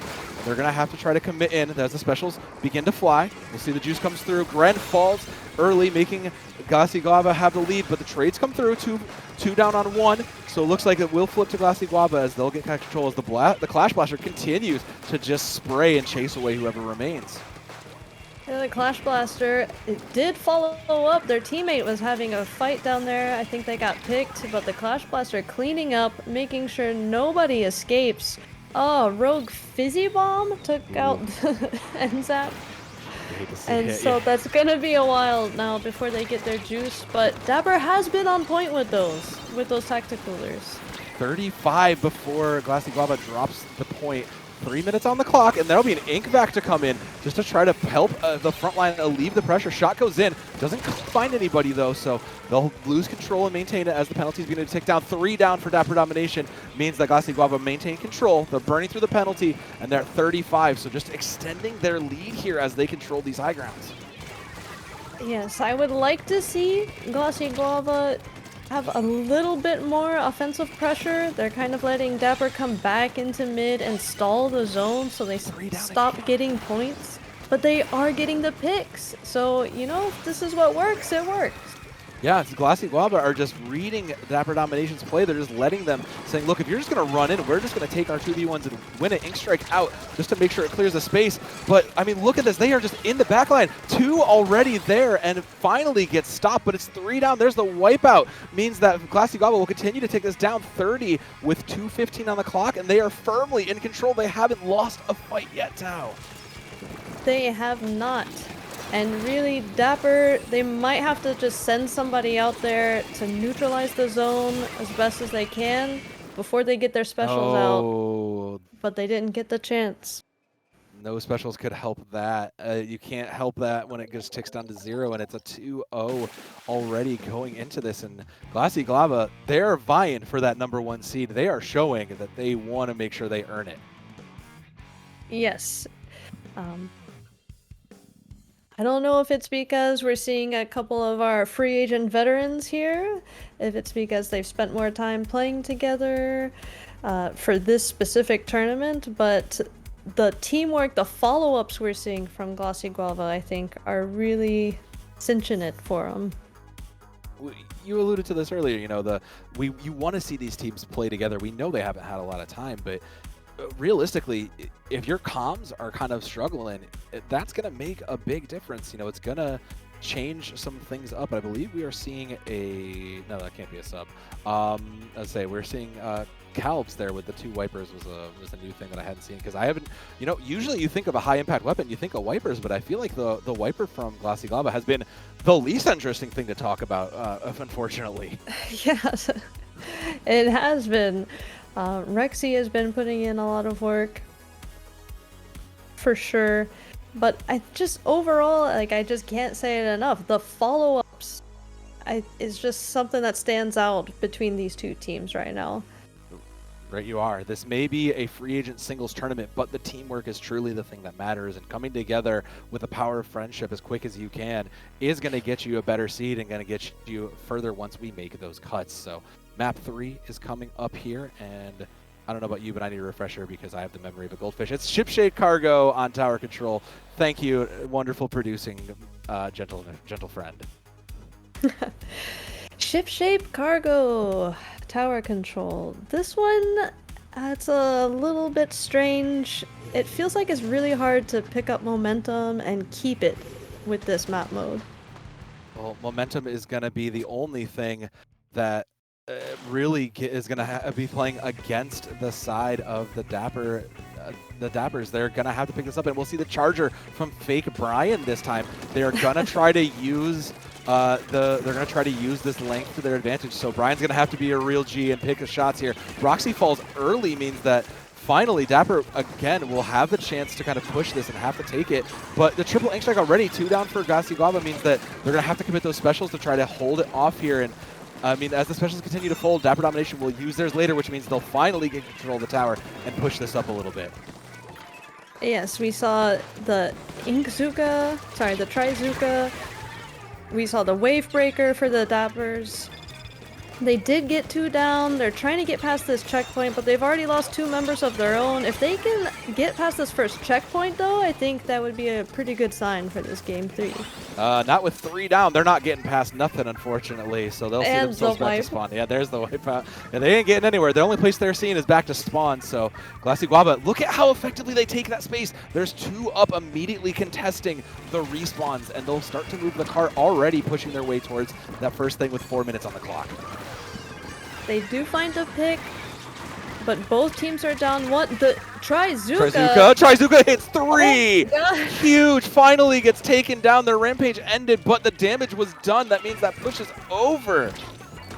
And I don't even know if everyone was able to take advantage of that tacticooler, so Dapper has a chance now to put some ink down on the ground and actually build up the momentum that we were talking about. Jumpers are back. Wavebreaker is down. Bubble as well. So all specials in. The picks begin to trade, though. That's going to be 2 of the mid-liners out with 3 minutes on the clock. Tower at center. Looking for anything. There's a pick from Fake. Brian keeping it real. Finds Peter. So they're going to have the chance to pick. It's a regular Family Guy brawl here as Brian takes out Peter. Brian's doing a great job extending the range of the teammates, keeping the pressure on. The laser, you never want to see it pointing at you in the court on your side of the map. And so I feel like that alone is doing a good job for Dapper here to put some pressure finally on Guava. The pressure is there, and they'll finally clear checkpoint 1 as they continue to roll this cart through it. This is the first time they've had that pressure through, and they're committing everything on to that cart. That tower continues to move. The Wavebreaker and the Bubble are there, but unfortunately it wasn't enough to keep them going. And Guava is going to push back hard. They're going to commit the drinks early so they can take this space back. Yes, drinks might have been a little bit too early. They did lose. They got a trade. But they do have 2 more specials online, and they are respawned already because they did have the tacticooler. And there is a lot of blue ink on the ground. The Tri-Strikes are coming out. The Trizuka finding some space. But 2 down, I don't know if they're going to get past this first checkpoint. Trizuka there to clear the cart. Brian will touch just to make sure it starts rolling back their way. Just looking. Knows there's someone there. Couldn't quite clear the shot. Trying to clear off the rest of it, but the Domination have gotten what they wanted here. Minute 45 on the clock tells us that there's going to be a few more pushes left. Tower still at mid, but you know, now that the teams have reset and the first pick falls on the Domination, Guava going to try to take this. The Mind's just looking and putting in the work. Does get picked by the sniper in the backline. The trades 2 through, making that 3-2. Glossy Guava is down, and the Dappers are going to continue. Are going to have to regroup and try again. Yes, and there's jumps coming in on this ramp. Zuka finds an early pick on the defending Dappers. This might be the chance if they can keep people alive long enough. Now it's just the Clash. The Clash finds their Zuka, but doesn't find any picks. In the nick of time, though, they did get the stop, though, so all those specials didn't go to waste. And you can see the Dapper Domination, they know they need to come up with something here. It's a minute on the clock, means we're coming into last fights. So they'll start it off with those triple ink strikes, try to get the pressure in, pushing out, clears the space, goes aggressive with the Trizuka, doesn't find anybody, gets punished for it. Means the Dapper Domination is down 1, the trades continue to come through, 1 cooler is up, and Guava has control of the tower. There's a lot of ink down. It's getting a little chaotic here as they try to take the lead. 2 go down for Dappers, but they're down as well. 3 on their own side. Guava, the last member to eventually fall. Domination is in control of this, though. Will drop the bubble to try to pressure this out. 17 on the clock. Counting. They lose 1, but they still have cart control. They lose a second, and suddenly Glossy Guava is coming back with a vengeance. 10 on the clock. Looking for more. Going to try to make this a perfect 3-0. Throws out a sub, can't quite find anything, looking for more, but the damage is done. Glossy Guava have control of the cart. They just need to keep pushing. They're 2 points behind. They can't not afford to get off here, but they're down 1. Breld looking for more, can't quite find it. Someone playing up, but can't quite get it. The jumper is in. Rexy looking desperately to make it, can't quite get through. It gets punished. It finds 1, but they cannot afford to get off the cart here. No, they get pushed off, and Dapper finally claim a point in the 11th hour. Yeah, that was great defense. It got a little hairy there at the end for Dapper, but Really, they finally started doing a lot of things working off of each other instead of solo, I think, in that game, and it paid off. That's what you get for teamwork, right? Like looking and capitalizing off your other successes, it gets you those points. And unfortunately, they lose the set. But as we've said, every point matters here. It's round 3, and time is running out in these prelims. So every single point matters. They will fall now to second place, and Glossy Guava will move firmly into first. So Dapper Domination, you're not too hurt by this. You know, you lost to the number 1 seed, the number 1 at this point, but you can't afford to lose much more here. So this may be a match we see in the finals down the line even. I hope so. I want to see this in Top Cut. Well, Top Cut is around the corner, but for right now, we're going to take a quick break, give everybody a chance to rehydrate. We'll be back in a few minutes with our final prelim round in just a minute.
The final rounds are upon us. It is round 4 of these prelim seedings.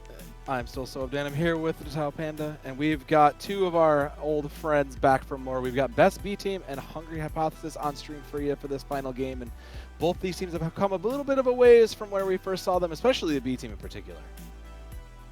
Yes. I am so excited to see Bteam again. We were talking about this when we watched their set before. They have such a great potential of being able to work together, so I really hope we get to see that here. Our fingers crossed for that potential to show up, especially amongst those players we've seen. But Hungry Hypothesis and newer faces, and just looking over there, looking over their roster is fascinating.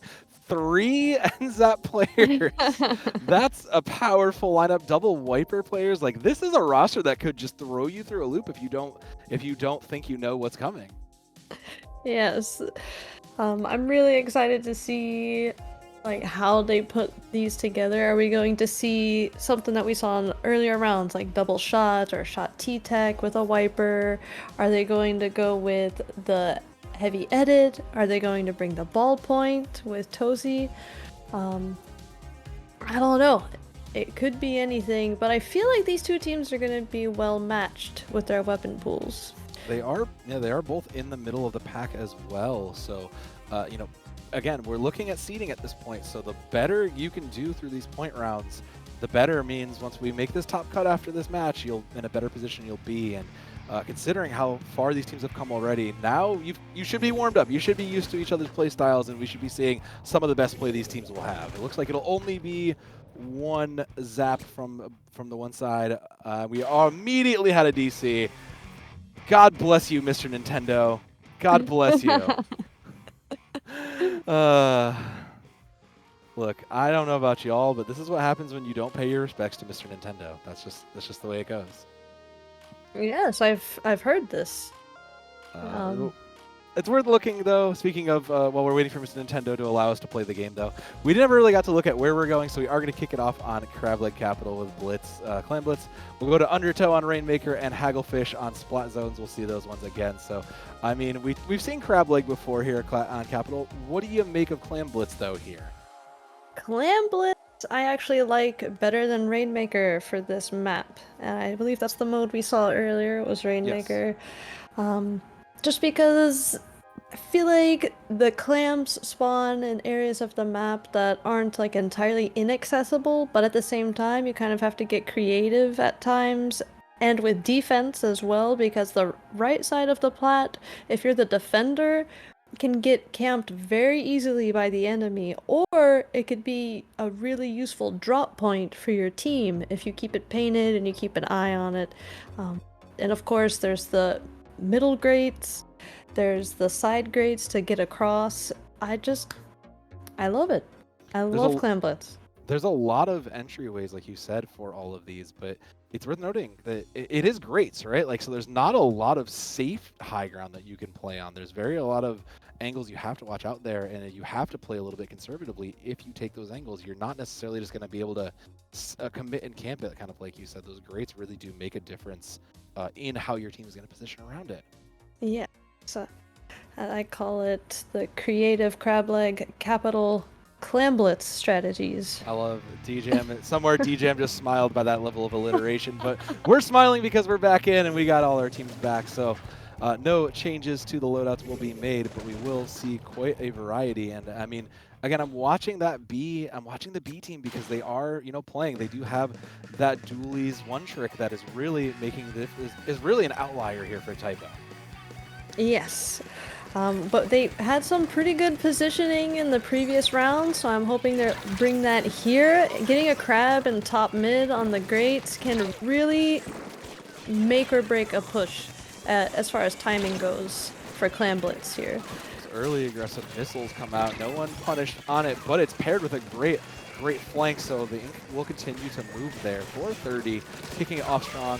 12 clams immediately for B team, and they have taken control of the space. The early picks traded back, though. So Ink's Triple Zuka coming in, finds one on the side, looking for more. Mocha looking for more, just going to try to play out from the edge, looking for a pick. Sees, knows they're there, but just can't quite complete it. The rest of the team just trying to capitalize on it, but they couldn't quite make the pick.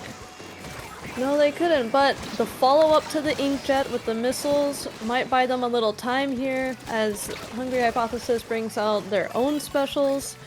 Mocha still having a 1v1, gets the pick, trying to find some space to get close to the basket, gets picked.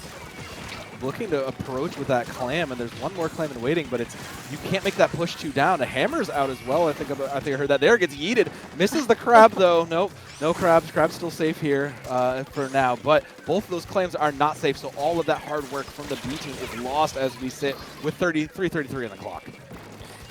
Yes, but they're keeping a lot of ink on the ground. They're capitalizing on their positions in mid, but 3 players go down, and Hungry Hypothesis has juice up. So they'll have this chance to push. It's going to be now. No clams in sight, but 10 on their total side. They now have positioning, so they're getting in there, but they can't quite compete the click. Finally, they get pushed back though. Trades come through. Trizuka is sent in. Ink Strike flames, but finally it's broken, and they'll finally start to tick this clock down for the Hungry Hypothesis. Yes, and they have 10 clams now. They might be able to keep it open with a couple of clams. They made a power clam in the meantime. I don't know if they found the route to get in with it though. Didn't look like it. 74 will be the number to beat for right now. Best B team looking in. One special on board. They'll have an Inkjet. They need it. Mocha in a bit of a dangerous position here, trying to find an angle to get a pick.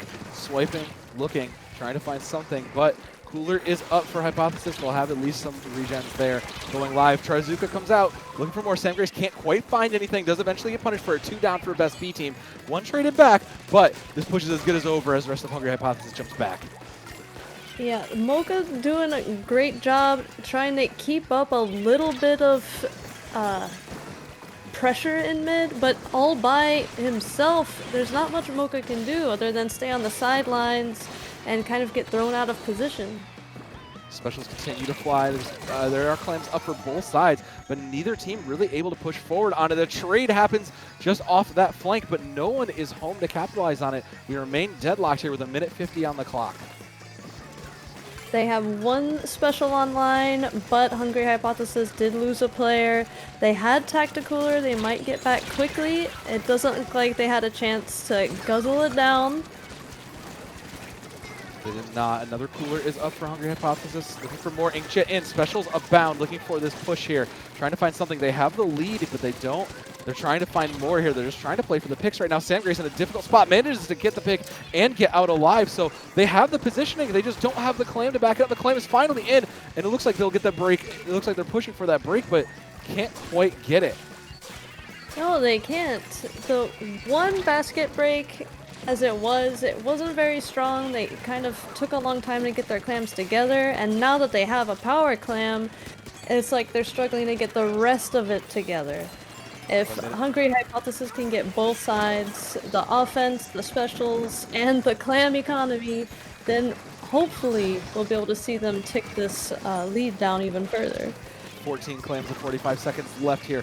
Hungry Hypothesis just going to hold out and play a little bit more defensively. They have a power clam, so they know they can play into that. Sam Grace sends one in, trying to find anybody as the push begins to come in from best B team. Looking for anything. 2 down from the side of Hungry Hypothesis. It's the Inkjet trying to make a play. The hammer falls as well. The barrier breaks and it's 80. Any more clams for B team could tip this their way. Is there anybody that can put it in? Sam Grace looks, misses the clam. No, they're getting denied. 20 seconds on the clock, and the push that was supposed to be the saving grace from the best B team falls short with 15 seconds on the clock.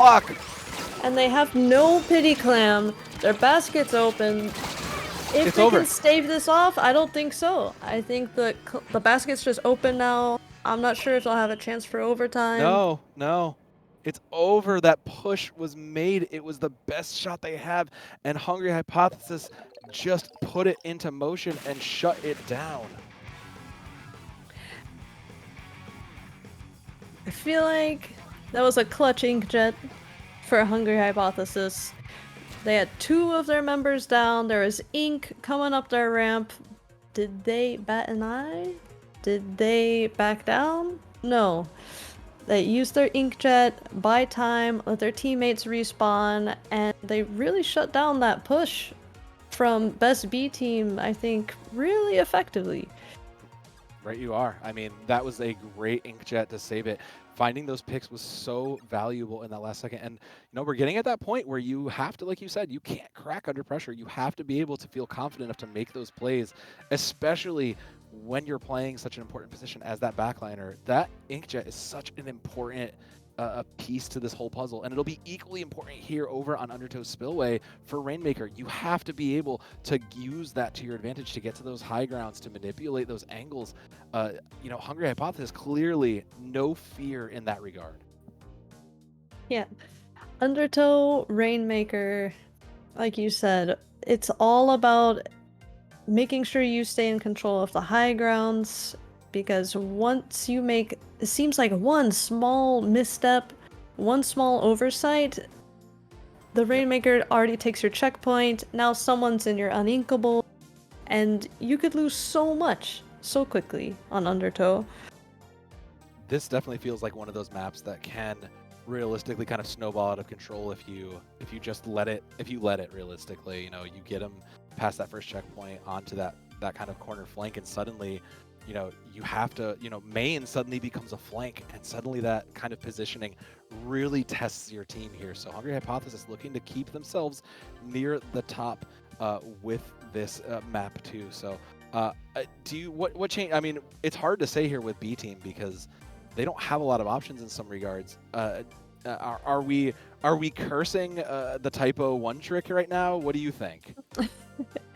No, I don't think so. I don't think we're cursing the typo one trick. It's difficult because I feel like Bteam has the potential to use the strengths they already have. They just have to do it together. We saw a little bit of that at the beginning of this last game with Mocha, and his teammate used the Inkzuka to follow up what Mocha was doing. So if they can just do that more here, I think we'll might see a 1-to-1 in this set.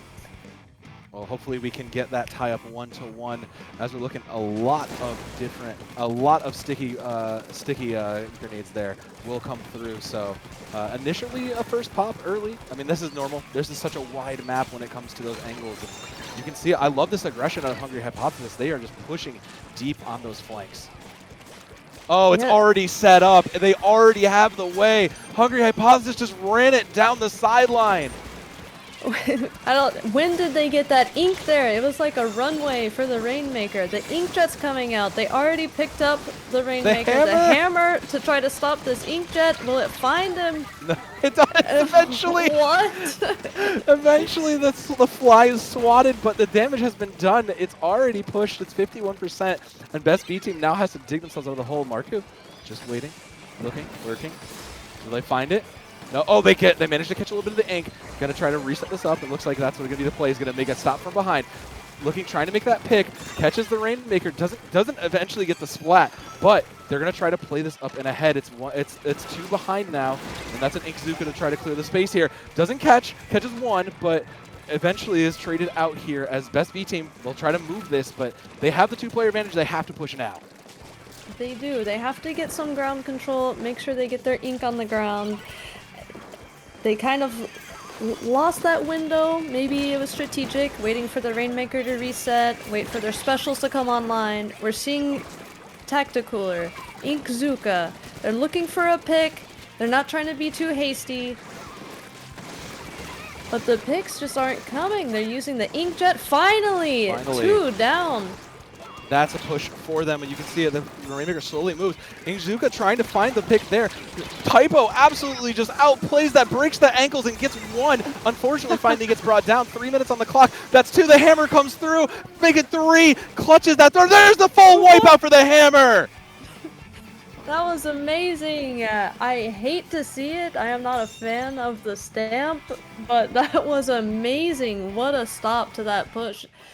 Bteam, do not get shaken up by that. You can do this. Get your ink on the ground. Just run it back. Build your specials again. 2:30 on the clock. Looking for more. Rainmaker firing in, trying to find anybody. The Trizuka catches them though, so they'll be stopped for now. it'll be 80 on the side for Best B Team. They have to try to break this and get the push. They have the numbers, and you can see trying to push the spot. Mocha looking for anything, trying to clear some ink. Find, there's one there, but can't quite push into it. Doesn't have the range, trying to clear and just play it, hide and seek, find him out. Rainmaker picked up now, trying to clear the path, and it looks pretty clear, but there's the one they couldn't find. Mocha punished for unfortunately not catching it. Marku manages to get out as well. Hammer is up for Zunks, looking to maybe clear this out. Gonna try to clear the path ahead. Has to, I mean, you've already asked enough from your Hammer player. I don't know that you can ask much more out of this for Zunks. Yes, but something tells me that they will go for it again.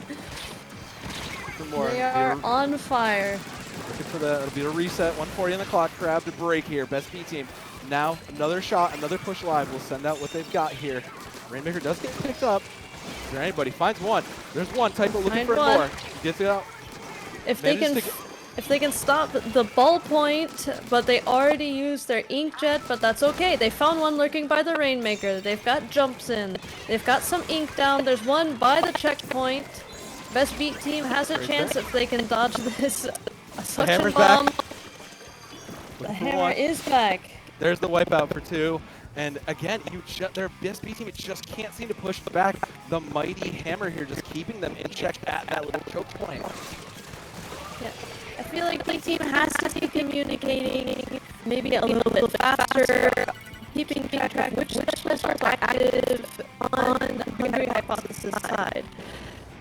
We're not really seeing that right now. If they can take advantage of the position that they do find themselves in, because they're getting to that ramp. They just need to stop the inkjet, stop the stamp, and I think they'll be making some good headway. 32 on the clock, and Rainmaker's finally picked up here.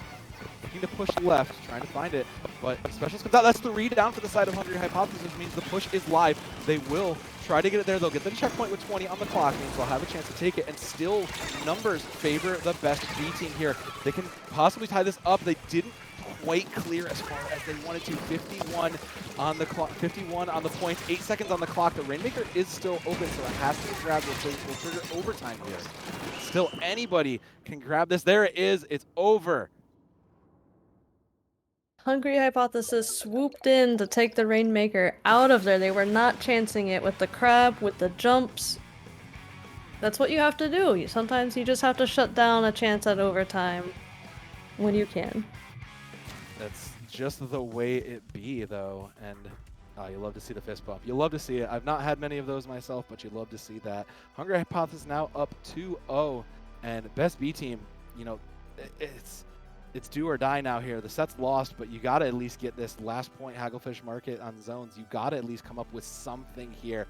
Otherwise, your seeding's going to be, your seeding's going to fall over, and you may have to face them again once we make cut. Yes, this last game here in the prelims for best B team, this is the game to win. If you're going to make a stand, you have to make it now. So, you know, I gotta give it. We were kind of calling it out, and I was kind of memeing a little bit, admittedly, but Typo had a couple moments there on those dualies. Really, some fantastic moments. Just getting in, using those roles effectively, and really making it difficult to keep track of. Yeah, that was excellent dually gameplay. That's what we want to see. Best B team on the weapons that they're strongest with, because like you pointed out earlier, they don't have a super wide, endless index of flexible weapons for each player, you know, so you want to see them doing the things that their weapons do best. And going into Hagglefish, you know, at this point, you got to know what you're doing best, because this is the last point before the cut. These teams both, you know, as we're making these final rounds, are sitting at about the middle of the pack, so likely they could see each other again, you know, relatively quickly once we turn the corner. Maybe not on stream, but it's very likely these teams will see each other again in the bracket segment. Let's go in, though. Let's see what's changed. We know what Typo isn't changing, but let's see what everybody else brings in with them. Zunk's still holding on to the Stamper. I do like. I mean, you have to be feeling yourself after that 4K. Yes. All right. Coming out into the mid here. I do want to see an early Tacticooler if we can from Hungry Hypothesis on this map, especially. It's so good. And there it is. Love to see it. They're in control immediately early, so they'll get that ticking down. But this is such a wide map. Typo already with the crab, looking for more. Can't quite find, does find one. Looking for more, can't quite get it, but they will eventually flip control. 81 is where it stands for now. Trying to find that last player, they do get the jump out. If Bteam can push up here, and they do, they find the end zap, no tacticooler for a while. They're trying to block this ramp, which is what we want to see them do, is follow up with each other's plays to keep the momentum up. Zuka looking for somebody, does get punished eventually. A great read, but eventually is punished itself. 3-3. Looking for more, but the clock continues to tick down. 48 before Bteam loses it, and that is a great bit of control that you're pretty happy with. You're gonna take this for a little bit while. You've got a nice cushion. Yes, you do. You don't have to keep the zone under your control the entire time. Maybe neutralize it a couple times and wait till you find a pick or two. That's the position that Bteam's in right now. 6G coming in though. 3:30 on the clock. Looking in. Trades eventually, but the grab. Typo again looking for more, just clearing off that high ground, trying to help it. 2 down for Hungry Hypothesis and Bteam burning down their penalty. 25 left before they start continuing to tick this. And this is what we wanted to see from them, right? We wanted to see them play up and play to each other's openings. And oh, what a deep angle. You love to see it. Typo going in, finds 2, looking for more, eventually gets themselves in a position. A little greedy here, looking for more. Doesn't get punished though, and Typo gets out with their lives.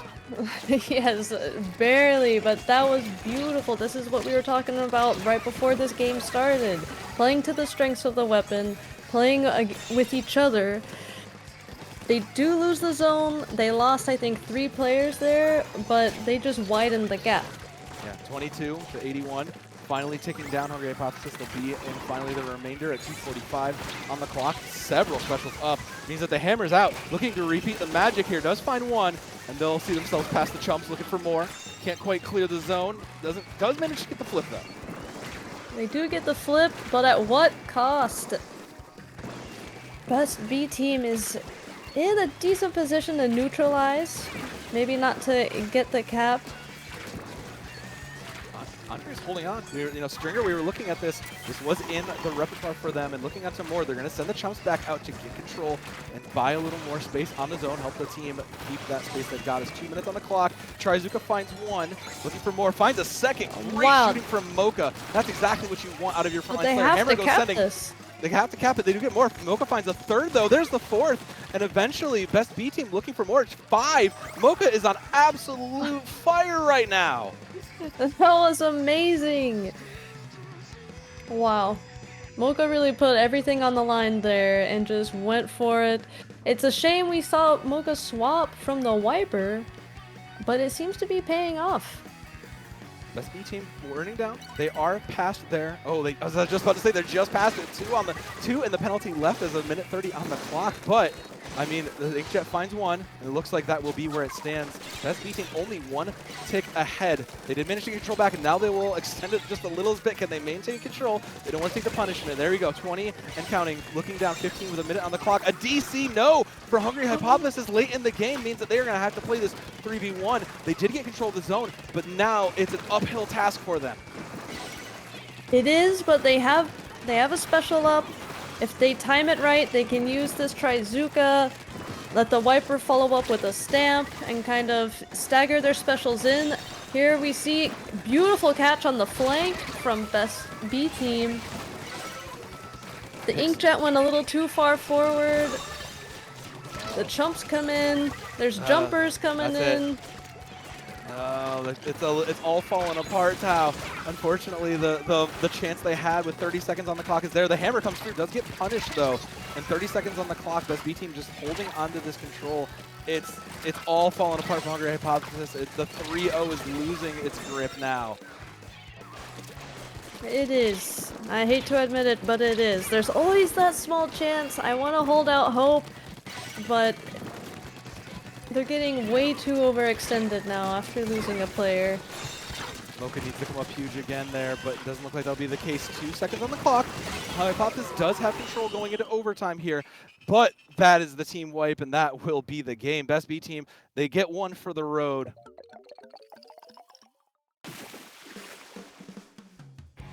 And I am unfortunate. so proud though of Best Yeah. Bteam. They really coordinated and brought a lot of those little things that just weren't clicking in the earlier rounds, and they finally started to get them to click together here. Right, you are. That's what we were asking them, put those pieces together. All of those pieces to a great puzzle are here, and you can see it. Now that Typo's getting the support when he goes in and starts rolling and starts moving, you can see that they're really capitalizing on it. So Best Bteam, they lost the set here. They'll take the 1 point, but they are a team that you got to be aware of. So, I mean, now that we've finished top cut, it's going to be a big question mark to see where each of these teams fall going to the top. That you got to be aware of. So, Yes. And so this is the last round. We tied up our preliminaries here. We'll be getting going with the top cut, but sadly, I will not be here. That's it for us. Yeah, we're on our way out. You'll be joined by the ever incredible Genie and the Mr. DJam himself for the top 8. And what I'm just happy because we got some incredible Splatoon today. I don't know about you, Tab, but like these matches were great. Yes, I always love being here. I love watching these matches. I feel like there's always something new to gain, always different perspectives from all these players, and sometimes when you see players coming from tournament to tournament, you see them grow individually. It's amazing. I love it. Yep. The action's done for us, but we're not over here. Tao, where can the lovely people at home find you should they want to see and hear more from you? I'm Tal Panda on Discord. I'm not too active on Twitter/X, call it what you will, but I am at the Tal Panda. What about you? Of words, so of Danum, across various esports. If you follow anything, we'll be there. And the other thing, DJM Don't Kill Me, I'm going to shout this out. If you are enjoying this action, there is going to be, keep an eye out for Tropical Throwdown coming later this month. I'm helping put it all together, and it's going to be a phenomenal show. If you made friends here and you've got a great team, come enter them because there's plenty of incredible gameplay there. So from us and from Sabi, thank you, and we'll see you in the top 8.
Hello everyone and welcome to the top cut of It's Dangerous to Go Alone Season 41. I am DJim98 and I'm joined with Genie. Hello. Hi, DJim. How is it going today? It's been a great day. I know you're excited. We're here. We're finally here in Top Cut. And I don't know, I'm excited. Are you? Oh, always ready to be here. Always full of energy. Sleep deprived energy, but it's energy regardless. That's good to hear. We've got Dapper Domination versus Entropical Eels. These two teams have not faced each other yet in the tournament. Both these teams having a solid run in the pools, but both having at least one loss. So we'll see if either of these teams, it doesn't really matter, just beat the team in front of you, you make it to finals. They really could go either way. Like, both of these teams, these were the number 2 versus number 3 from the preliminaries. They have not had a chance to play against each other yet, so time is about to tell us which one of these two teams are going to go in. Let's just have a quick look at some of the comps we're having a look here. I'm seeing Entropical Eels. I'm seeing pretty much every color of the rainbow appear over their names. We're seeing what? We're seeing Tri-Slushes. We're seeing Nautiluses. We're seeing Undercover Brellas. We're seeing Blasters. We're seeing Googlers. We're seeing Minis. We're seeing pretty much everything over there. Then on the side, Dapper Domination. Obviously, they've got those shots to come in. They've got the Blasters. And they've also got some of those, like, the Squelcher to pull back and just do a bit of damage from the backline. Like, what do you think we might see come out of these two teams? Well, I'm looking at Domination, Dapper Domination. Going off, just specifically off their name, as we are getting into that game 1, is we're going to have a lot of short-range, high-tempo comps. As we know that on the other side, they're going to have a little bit slower with the Spotling, because Spotling is definitely the slowest moving object in this lobby. But Edit is by far and wide, I feel like, the fastest Spotling in the game currently, especially with Tactical.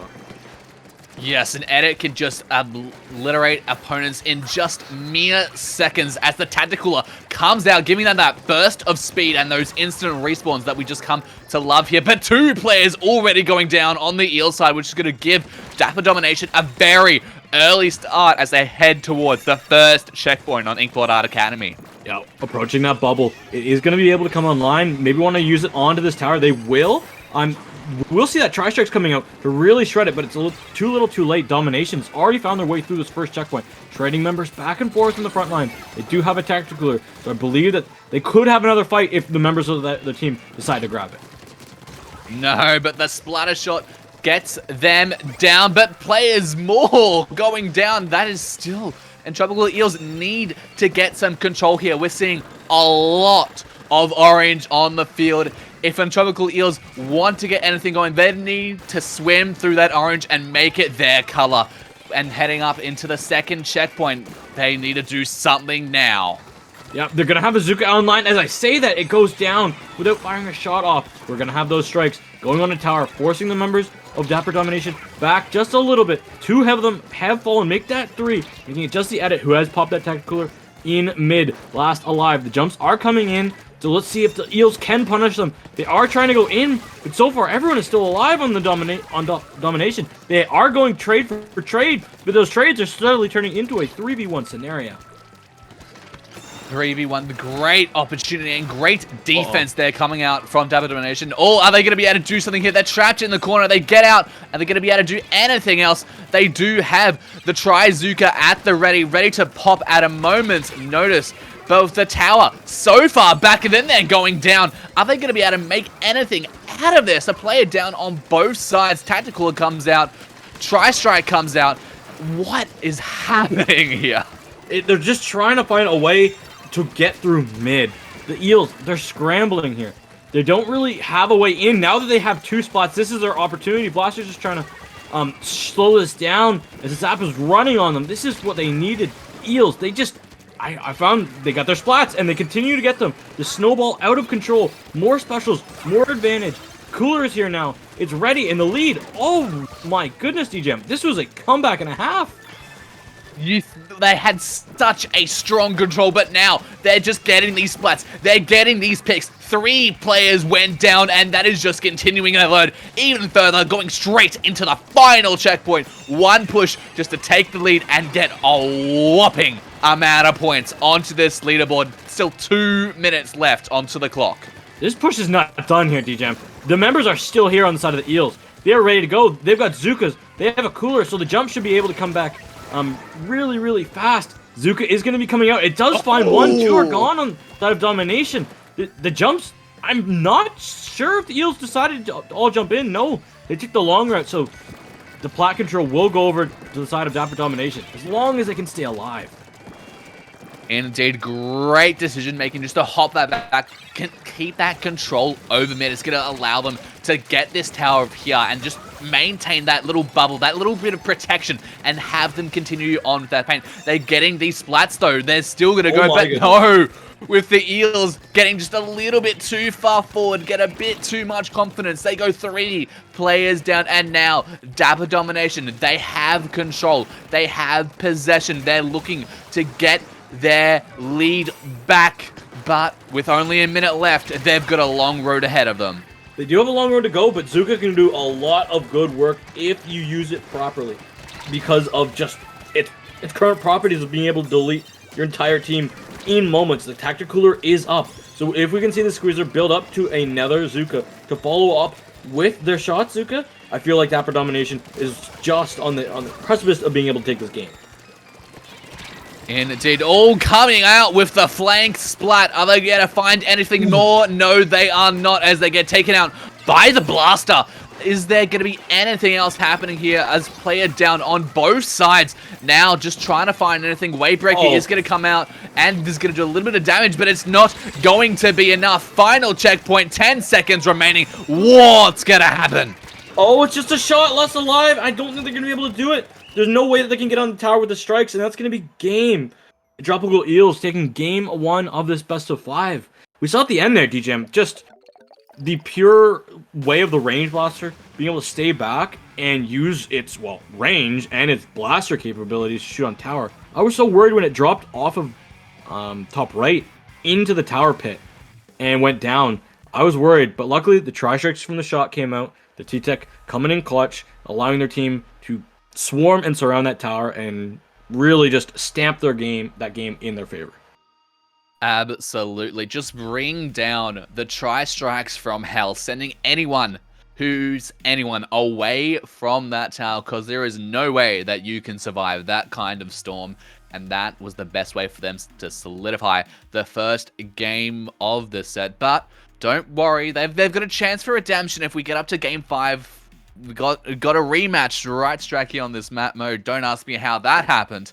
But for now, we'll be going into Barnacle and Dime hole to see who can shoot the most clams into the basket. I'm looking at that, DJ. That's funny. That is funny. It's because we have so few good tower control maps in this game. Is that why? We'll go with that story, yes. Let's go with it. Anyway, Barnacle and Dime, clamlets. There's a lot of good shops here where you can buy clams. Unfortunately, buying clams is not something you can actually do in the middle of a game. Clam spawns on this map can be lethal. That would actually be a very cool concept, though. I don't know how it would work, but it'd be a very cool concept to buy clams. Go to Hot Atlantis and buy the power clams when they're in the shop, or the individual clams when they're in the shop. But you can use them in game. That would be really bad for like ranked and stuff. Oh, so, absolutely. Yeah. I'm just seeing all the Inkbrush mains buy powers off the start of the game. It's just hidden in your pocket. You're just like, real. You're not even showing up on the map unless suddenly power clam in first 10 seconds. Exactly. I'm just thinking of like an entire team showing up and then like having one Kraken pop and they've got 3 power clams already in the basket in the first minute.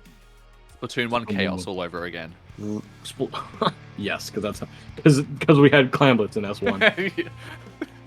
It's Splatoon 1 if it had clamblets. But Oh, anyway, Splatoon 1 if it had clamblets would not work.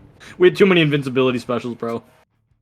well, we'll see what the invincibility can do as we dive into game 2 here. Barnacle and Dime, let's go shopping. Let's go shopping. Let's go shopping for an ink vac. Unique pick. I like the vac pick, but the charger on this map, its sightlines are, let's just say, unique. Yeah, you can definitely say that. And now, oh, are they going to be able to find anything with the Trizuka? Oh. No, but they are going to send away any players who are thinking of getting them. They are going to get that splat there.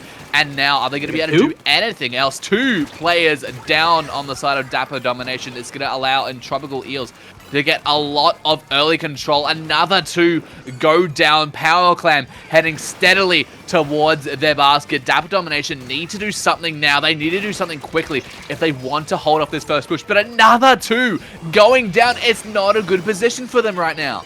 No, Domination, they have to stay alive. Here goes the strikes. It's just going to get it should be able to get the range blaster and solidify this as a wipeout, and it will. We need to see Domination push up, claim mid control from themselves. I need to see Lemon up on this top mid and getting some shots down. Really raining terror. And that's exactly what you need from Lemon. Good shot down. Good shots coming out, but Dapper Domination, they got those power clams. They've got 2 power clams in their possession. They're looking to make something happen here. The triple shots are going to come out and just send them away. The ink vac, the specials are all around them. The power clams are heading for the basket, but no. Someone is going to say, you're not heading towards this today, but one more's heading to the basket, and it's not going to go in. It's going to get stopped right before it. Oh, it's going to be missed. Oh, that was so close. I loved what Dapper Domination was going for in their play there. The problem is that their vac usage was used way far out, and it wasn't able to be filled by anything. So you had a very weak, limp vac, not really pushing anything in. Luckily, it hasn't cost Dapper Domination too much, because they still have mid control, and they still at least have 1 power to their name. As another fight is about to break out here, DJ. Another fight coming out indeed, and specials getting shown every which way. It's a 1v1, it's a wipeout as they're trying to find the clams. Everyone is back to their spawns. They're trying to head it, and it's back to the battle for mid with only 1 clam and 3 others have been shot into the basket. I'm pretty sure the range blaster was the last alive in a 3v4 scenario and got everyone. I'm 90% sure that's what happened. I know there was a bomb out, so we might be able to. I might be able to think if I can look back on stream after to see if that was a good one. But here we go, wipeout already. More clams, throw them in, get them into the basket, and I feel like a lead swap is imminent here. A lead swap is imminent, and it is well and truly achieved as they've taken that by storm. Opening the basket now, just looking to push them out even further, getting some more splats onto the field. They've gotten all the way down to 30 points, and they've still got that basket open. 2 players down on the Eels at Dapper Domination. They're not looking to stop as keeping the basket open by just a hair's breadth. But Entropical Eels, they've just reclaimed their area. They've got a bit more defense going, but with 2 players still down to their name, they're not looking like they're in a good position. No, it's a difficult hole that you're in on this map. You need to get an explosive push here. It's gonna take honestly a massive Zuko or some good bomb placements because you have 4 bombs to your name. It's gonna be difficult because this charger can always just try and find a way in. There's 1 kill, 2 kills there from the Zuka. Opportunity, it's on the horizon. On the horizon, a minute left. So they want anything now. It has to happen. The ink vac is going to halt a bit of the attack, but with only 2 players left alive on their side, it's going to be incredibly hard. We're seeing Entropical Eels. They do have control of mid, but the specials are just going to send them away. 40 seconds left on the clock. They are running out of time, and they're running out of it fast.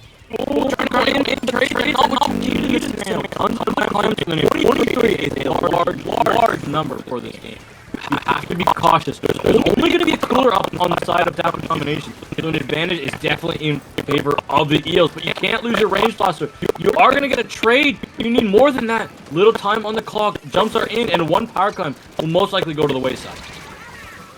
They're looking to find something. They need to get something, but with the players going down, that's 2 players down on the Eels. We're heading into the 10-second overtime. They need to get something. They need to head out. They have 2 power clamps. They could go, but they need to run. But with specials coming out of them, left, right, center, and forward, the Karma's the only one left alive. They're going at it. They're trying to avoid, but the wipeout is going to solidify the second game into Dapper Domination's favor.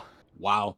Domination, through the middle stages of that game, proved to be just a little bit stronger in all of their 1v1s.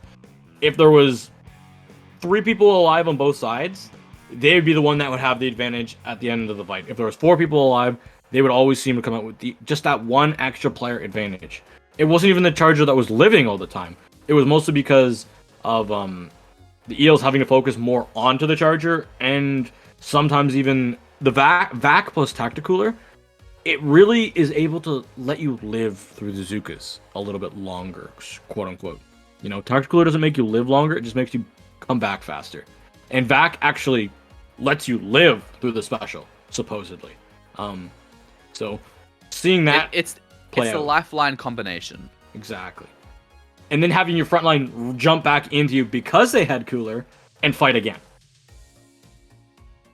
It's just the cream of the crop, really, being able to combine these specials. Like, in a free agent setting, these 2 teams, or all the teams here today, they've had just over 48 hours to potentially organize some practice. They've potentially never seen each other before. They're the first times getting together. So being able to have this energy together where they're able to coordinate such intense pushes is such a great thing to see, as now we're heading into Game 3, Rainmaker, Manta, Maria. And we're going to see what they might be pulling out. Just a little bit of comp change. We're seeing the Nautilus come out. And I don't think... Oh, no backline at all coming out from the side of Dapper Domination, the longest range being the Enza. That's a sniper. Sorry. Oh, I'm just sorry. Entropical Eels. No, I'm blind. I'm just blind. Yeah. I guess the Eels do have the Nautilus, which is a hybrid, I would say. It can be played as a backline, but it can also be played, like if you watch Jackpot, you could definitely see it be played as a front line in the hands of somebody like Leafy. Indeed, but getting the first checkpoint out so early is a great advantage for Entropical Eels. Still, only 45 seconds are being cleared from the timer, and they've already gotten through the first checkpoint. A great position for them to be in heading in for the rest of the match. Yeah, that's first checkpoint on this map is definitely something you really need to work with, because it just forces the other team to play a lot safer. Because on this map, if you go for that leap play across the void, you can just run the points down so fast, especially with Tacticooler. And the game could be over before you know it because of just how the walls are on this map, and it's hard to really get back to it. It really is, and now they've got control back over mid. The Eels looking to make something happen once again. The Nautilus here, they're going to look to try and get themselves set up, but with 2 players going down on their side and the Rainmaker stopped in its tracks, that will be a nice end to that push there. Great defense coming out from Dapper Domination, but they need to get more control. They need to get something happening over mid, or this push is just going to keep on going. Yeah, Nautilus, great position in the bunker, does see the Charger. Will they be able to find it before they get taken out by the shot? No, absolutely not. Shot coming up clutch. Gonna go back. Gonna see that there's a Tacticooler ready. Doesn't actually grab it. We'll just be going forward with the tri-strikes. Gonna be able to pop that Rainmaker. Have to watch out because there is a Zuka coming from behind. This fight right now, breaking out in mid, DJM, is looking to go in the favor of Domination. Dapper Domination, they gotta find a way to get this checkpoint, especially with the back online. You gotta go. Gotta go. And they got it. Oh, they cleared it with just a few moments to spare, and just gonna grab that and going to solidify their lead. Getting just a few points past the checkpoint is gonna make that into their favor. Absolutely invalidating Entropical Eels' earlier push. Yeah. It's it did cost them a few more lives, but it's A-okay. Oh, that bomb placement was nice. It's just something, a lead is a lead no matter how small. If you're going to run your face at the Rainmaker when it's sitting there as a charger, honestly take it, because you never know if your team's going to be able to get in that position again. Might as well try and defend. Oh, no. Defend again, but there's nothing you can do to defend against a bomb in your face as the Rainmaker resets back to the center of the stage, giving both teams ample opportunity to take control. Just a small margin of points separating these two teams, but it only matters how many points you are in the lead by, because it is absolutely anyone's game still. Oh my goodness, that was massive. I was thinking that the jump was going to be camped here, but it's turned into a massive advantage situation. That's a two down twice in a row, which means that Dapper Domination should be able to run this Rainmaker quite far. They're very close to the back, but they need to get this pop if they're going to even consider going for it. They aren't. They're too far away, and Lemon is most likely going to either jump out or play this crazy angle. Okay, thank you. Deciding to hop out, a smart play. They do have the tactical at the ready, going to pop that and give their jumps a bit of safe and bit of security as they're looking to do something here. Rainmaker gets reset back to the center, but 3 players go down. That it was a great shot coming up from the Trizuka. Make that a wipeout as Dapper Domination have control of the Rainmaker once again, and they're looking on pushing that even further, getting onto the top, and then they're going to go down and slam dunk. No, 1 point remaining. That's crazy. I have never seen that before. And the Rainmaker's not in a good position either. That's no man's land, and they're just going to allow that Rainmaker to go and reset, but with obviously none of Dapper Domination's players near each other, that is going to allow them a nice and easy reset. But they've Entropical Eels, if they want something to happen, they've got a lot of points, and they're going to have to head into overtime if they want this to happen. Luckily for them, the opposing Zuka is not ready. It will not be there, especially now that they've gone down. They have to watch out for most is this vac, which is going to get filled up. It's going to be a massive explosion, and the Rainmaker able to live. But Bteam, here goes overtime. Can they make it all the way down to a knockout? They're going to have to do a lot of damage. A player goes down on both sides, and now they're looking to find any way in. But players are going to come up. They're going to get the no. They'd be able to stop them, but they can't back. They've got a few seconds left, but they're going to go down. As that is game 2 into Dapper Domination. Dapper Domination played that game pretty well. It was just most likely I guess I do have to say it. Wow, crazy. Trizuka. Two Trizuka shots taking out 3 members in a close, tight-knit area. That is the special, and that is kind of how it goes. But it is unfortunate if you're the side of the Eels, because that was the entirety of the game just slipping out of your control. There was a nice stop at 1, but when you give the other team who has Tri-Strikes and Inkvac and a Tactical Ruler online, the Rainmaker and all the momentum and all the paint, you're asking to lose Rainmaker. Those 3 specials are just, honestly, I wouldn't ask for anything else. If I've just wiped out the other team, I'd like the vac and I'd like the Tactical Ruler. Maybe another Trizuka because you can work more magic, but you're gonna pop that Rainmaker, the Rainmaker's gonna be protected, and you're gonna respawn again. So they're lucky they got a counter wipeout to stay alive a little bit in that game. Yeah, some great plays coming out from the side of Dapper Domination, but don't count out the Entropical Eels. We saw a great match come out from them in the first game, as now we're heading over to Flounder Heights Splat Zones. Genie, what do you think we might see out of this one? It's definitely not the world's nicest backline map. Nautilus reigns supreme for your backline-y weapons, I guess. Sloshers, blasters, shooters, they all love it here, quote unquote. And bombs. If you don't have a bomb, then go away. Unless you're a point sensor, then hello and welcome. The Nautilus kit is underrated here. You have really good paint on the wall. You can climb walls with your Nautilus, in Inkstorm is actually kind of crazy. But as I'm gassing up Nautilus, we aren't going to see one.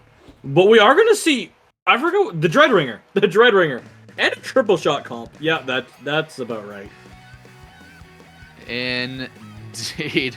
Very interesting picks coming out of here. No backlines pretty much whatsoever. The longest range weapon here is the Dreadringer and the Blaster.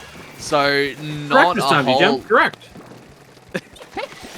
Not a whole lot of range coming out from these sides as Dapper Dominations gets a very early control over the zones, but only for just a few points as it gets sent back into neutral. But getting that splat onto Karma is going to allow them to get that early solidification into their favor and get control. I would not want to fight against double suction, triple suction plus splat bomb tri-strikes. This is not the situation you want to be in if you're the Eels. You are going to have to climb these walls tooth and nail just to get up here. The Tri does get up there, but gets splatted, and the jumps are going to come back from Dapper Domination. They could walk away with this game so quickly because the splats are just rolling in their favor. Indeed, constant 3 players down is not the position you want to be in. And now, another Trizuka's at the ready. It's a Trizuka via Trizuka. Who's going to take it? They are, but they're going to take another one. 2 then, taking out Karma and Kida is going to give them a very solidifying game, as that is 3 players down. It's going to be, is that? There it is.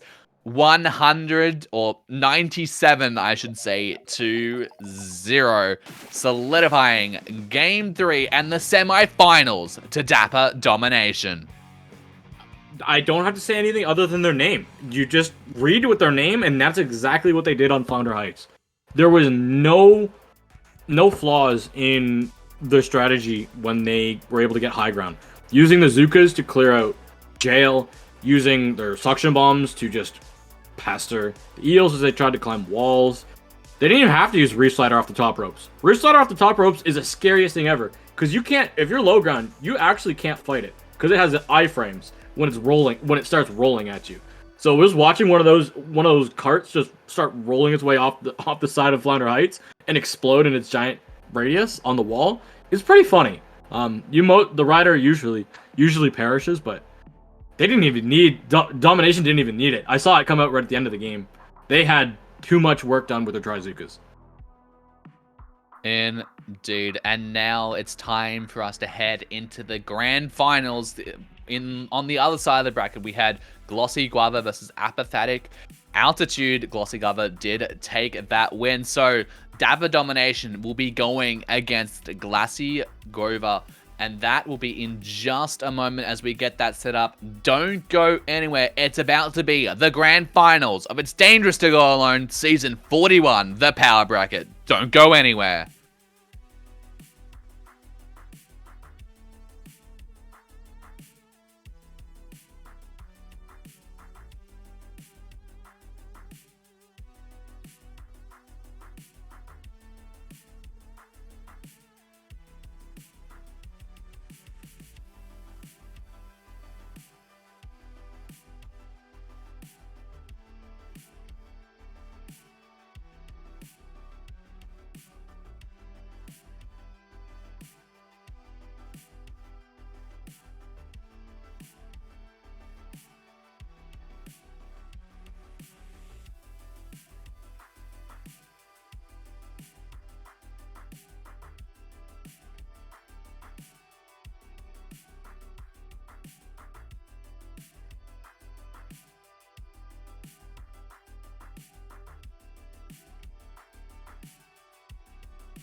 Hello, everyone, and welcome back to It's Dangerous to Go Alone, Season 41. It's time for the anticipated Power Bracket Grand Finals. Glossy Guava versus Dapper Domination. Genie, we're in for a match, aren't we? We're in for a super hype match. Woo! Yeah, let's go! Domination, Guava, woo! I'm ready for it. That's all I know. I always love these tournaments. It's so exciting because to be a player this deep in the tournament, you've just met your teammates within the week. At most, like Wednesday night for whatever time zone you're in. So to be this far in a tournament after just meeting is such a rewarding and fulfilling feeling. And you just want to get it over the edge. You want to get that Sendu NFT. You want to get that badge on your profile. It's just closing it out. That's the hard part. Closing it out indeed. And these two teams, they're in for a rematch from the preliminary rounds. They did go 2-1, so expect this to go close. Glossy Guava did take that. However, it should note that the game that Dapper Domination took off Glossy Guava, we actually have that in this set. It's going to be on ship shape cargo, so it's going to be very interesting to see if we do a game 4, if that's going to be a repeat. But obviously it's the grand finals that happened all the way in the preliminaries. That's such a long time ago. Like, that's ancient history. We are now round here 3? in ancient history. Round three is ancient history. I don't know what Ancient round 1 history. is. Round 1 is like, I don't even know. Dinosaurs. No. Ancient history is the dinosaurs, bro. Wait, is ancient history the dinosaurs? I don't know. I dropped history as soon as I could. What would ancient human history would be like? Yeah, like when our calendar started. Depends on your definition of ancient. Real. I'm thinking of like if we're talking like round 1 is like formation of the Milky Way. Oh yes, the Big Bang. Real. But that's just a theory. I'm not gonna go there. Don't go there. But what isn't a theory is the maps we've got coming up throughout the grand final set. We're going to be returning back onto Barnacle and Dime Calambless. We'll be then going to Undertow Spillway, Rainmaker, followed by Museum del Alfonsino on Splat Zones. Then, if we get up to a game 4, we've got Ship Shake Cargo on Tower Control. And then to end up on game 5, we go 2-2. It's going to be Scorch, Gorge, Calamblitz to round off the set. Best map mode combination in the game. You heard it here first. Now, it's time. Game 1. Barnacle and Dime. Calamblitz. It's time. Here, right now. Grand Finals starts now. Here we go. This is going to be a match and a half. Double Zuka versus single Zuka. But both teams opting to rock with the 10 attack splatter shots. I have not seen this much 10 attack splatter shot in ages, bro. Ever since the Zuka changes, normally we at least see all regular shots. But my goodness, the Squeezer's putting in the work and survived the suction bomb.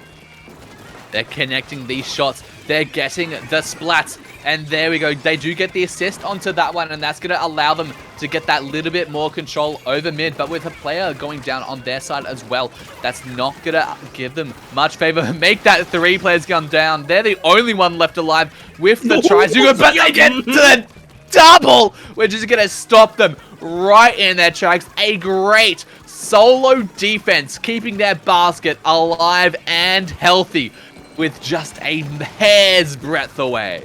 Bro, I wish I could have one of those in my back pocket on my weapons, bro. Zuka would be so much fun on everything right now. But oh my goodness, it just came with the Charger, and I don't think the Charger has the same capabilities as a Ink Zuka.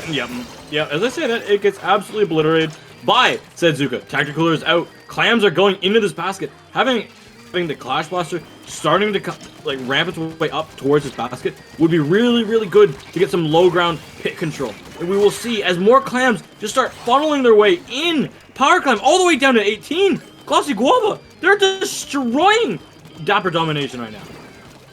Destroying them is just an understatement. Going all the way down to 12 points in just the first push. Give me that again. Oh no. Get me 100-0 game 1. This is not the situation you want to be in if you are on Dapper Domination, but a great coming out showcase from Glossy. Guava getting a very, very solidified control over the first game of the set. They are 5-0 for a reason. I am noticing this just now. They are 5-0 for a absolute reason. My goodness. Undertow Spillway Rainmaker is what's going to come up next. If Barnacle and Dime, a map which clam spawns can either go in your favor or against you, which I'm going to be honest, they went in Guava's favor. So as much as I'd like to say that was a really solid win, they played super well. They played well while also having clam spawns in their advantage. You do not go in the opening minute, just 15 seconds after the opening minute, 100-12 without clam spawns going in your favor. So let's hope the Dapper Domination knows that fact about Barnacle and Dime Clamblets and can wipe their memory and say, hey, we had a decent mid-game, decent neutral that which existed. We're going to have to bounce back on Undertow Rainmaker, because if you sit in that hole, Rainmaker will run you over like a freight train. Absolutely.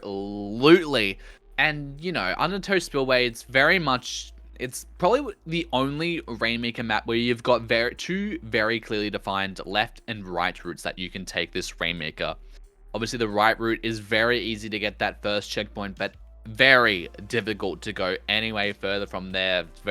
Left route is very popular to take it all the way down to the pedestal, but with Uninkables going on both ways, it's still quite a difficult push to get it all the way down to the dump, which is going to allow for that little bit more of a defensive play coming up from both of these teams, and maybe Dapper Domination, with having a bit more of that stage to play a bit more to your defense. Barnacle and Dime doesn't offer too much in the way of halting your the enemy's movements from attacking straight into the basket for Clamblets, and Undertow Spillway does give you that bit more advantage. So we'll see if they are able to take advantage of that as we head into Game 2 of the Grand Finals. Yeah, we're going to have to see how much of this VAC gets utilized. I like the Blaster pick. Oh, and we're going to be seeing a Dualies come out as well with that Crab Tank. If you push right side on an Inkable, I do have to say, VAC is the best special in the game to do it. It's an underrated thing that most people don't really understand because they have never seen it and they've never really done it.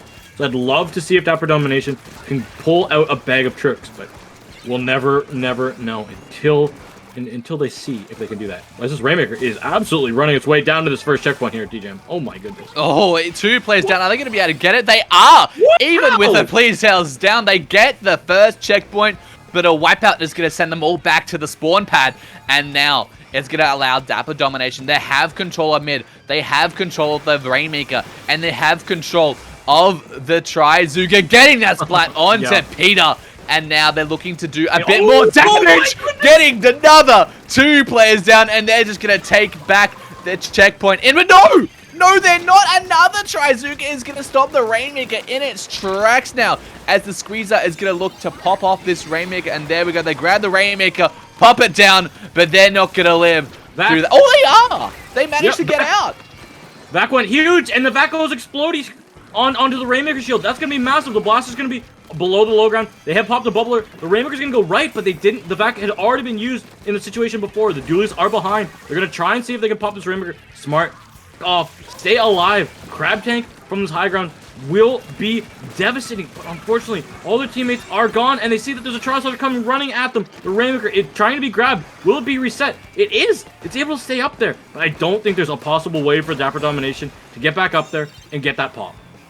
Getting that just a few extra points. They got 10 more points down onto their lead. That could be the thing that solidifies this game. But now, Glossy Guava, they have already cleared that first checkpoint. But they've still got a long road ahead of them. They've got to get across these Uninkables. They've got to get through this Clash Blaster and Squeezer combo. The splash and direct combo is hard thing to beat, especially with more Trizookas at the ready. Yep, there's the Trizooka shot. One goes down. Can it get some more? Yeah, it gets 2 more. Oh, yeah. That was crazy. And dancing in and out of the bubble, just using that short range mode, pops it off, pops the squeezer, and gets a nice splat.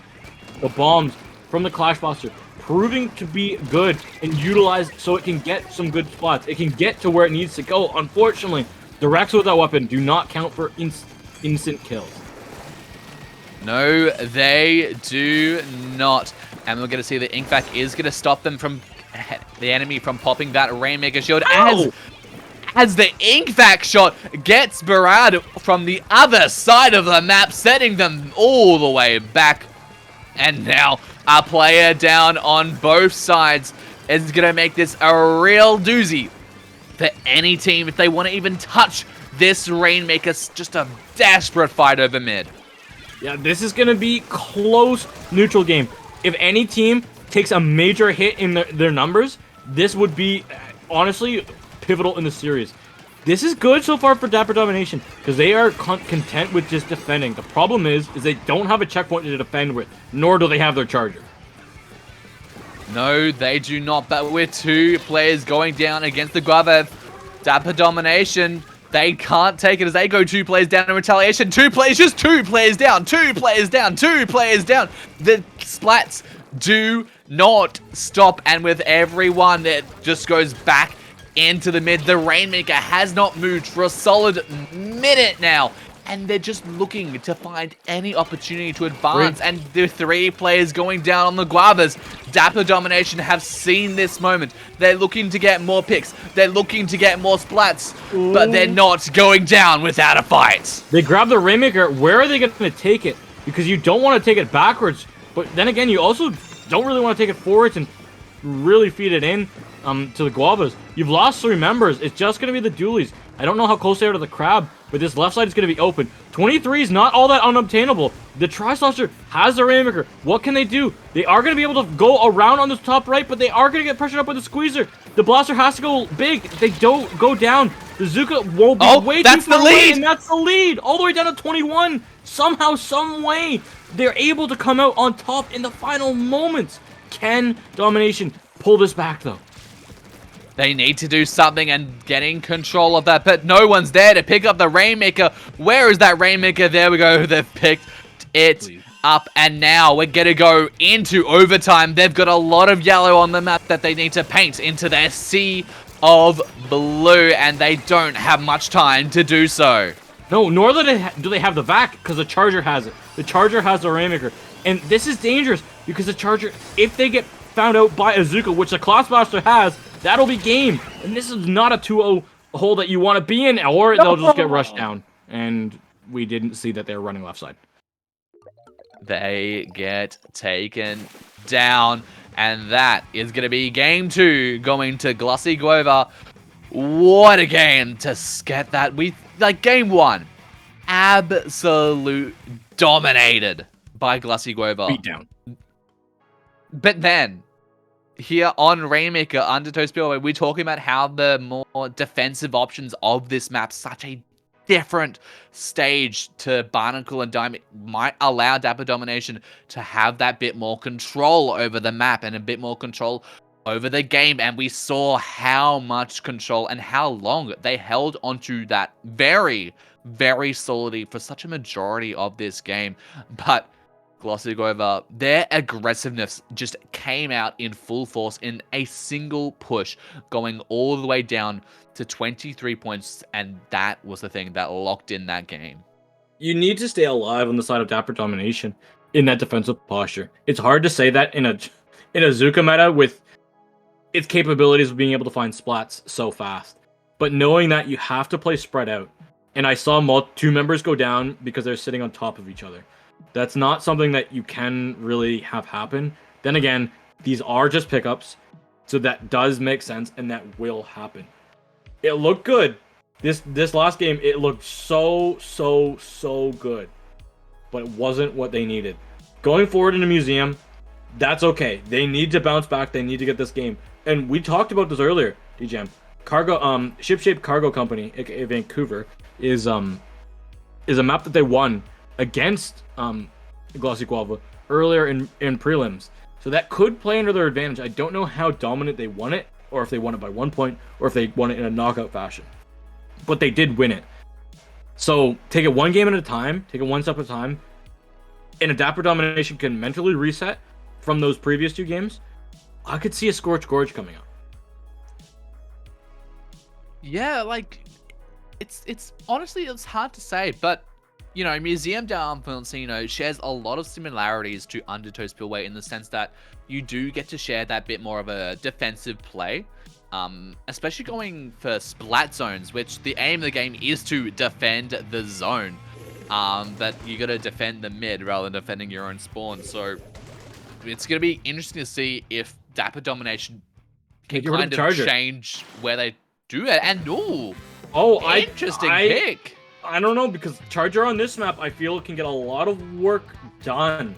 This is notorious for being Charger's one of its more favorite Splat Zone maps. So I'm very interested to see that, because on Rainmaker, I understand why it's not all that great, but here on Zones, I'm a little bit shocked at that one. Indeed, but Glossy Guava getting a very early control over the zone now and solidifying that even further. But with the Trizuka coming out, getting some picks, 2 players go down on the Guavas, and that is going to allow Dapper Domination to get control back over the zone and start to set up their defense, getting another 2 picks. The Squeezer here just showing what they can do, and now they have control of the lead. They have control of the zone, but are they going to be able to hold it? It goes into neutral. Are they going to be doing anything more? Nope. The Zookas are just so strong, and the Tri-Slosh are coming from behind. Wow, this is good. Good for Dapper Domination originally, but now they're just kind of running in there willy-nilly without really any game plan. So the Glossy Guava is going to steamroll all over that, and they're going to eat it up, allowing them to retake the lead for themselves. Yeah, the lead in their favor is a good decision, but a double splat coming out from the Trizuka again. We are in the Trizuka meta, ladies and gentlemen, as Dapper Domination take back control of the zone, getting it into their favor, but they've still got a 20-point lead to crunch down before they can get any more points onto the leaderboard. I love how we just say, oh yeah, did we see a double happen somewhere on the map? It's like automatically, yeah, it was a Trizuka. Couldn't be a bomb. Couldn't think of it being a good play from like double kill from the blaster. No, it was a Trizuka, 100%. Absolutely, and the lead going back into Dapper Domination's favor. Another Trizuka getting that splat onto Kyodai. Are they going to be able to find any more picks? I forget. There's too many tries. There's the Tri-Slosher. There's the Trizuka, and I forget the next one. The trio of Deep Cut? No. Regardless. Oh, Tri-Stringer. No. Tri-Strike. Yes. That one? It's Splatoon 3, bro. What about Tricolor Turf War? I need to try harder. As we head into the final couple of points, they do clear through their penalty, and another Trizuka is at the ready. Are they going to be able to find more picks with it? Yes, they are. Peter goes down. Are they going to do anything more? The lead goes back into favor of Glossy Guava.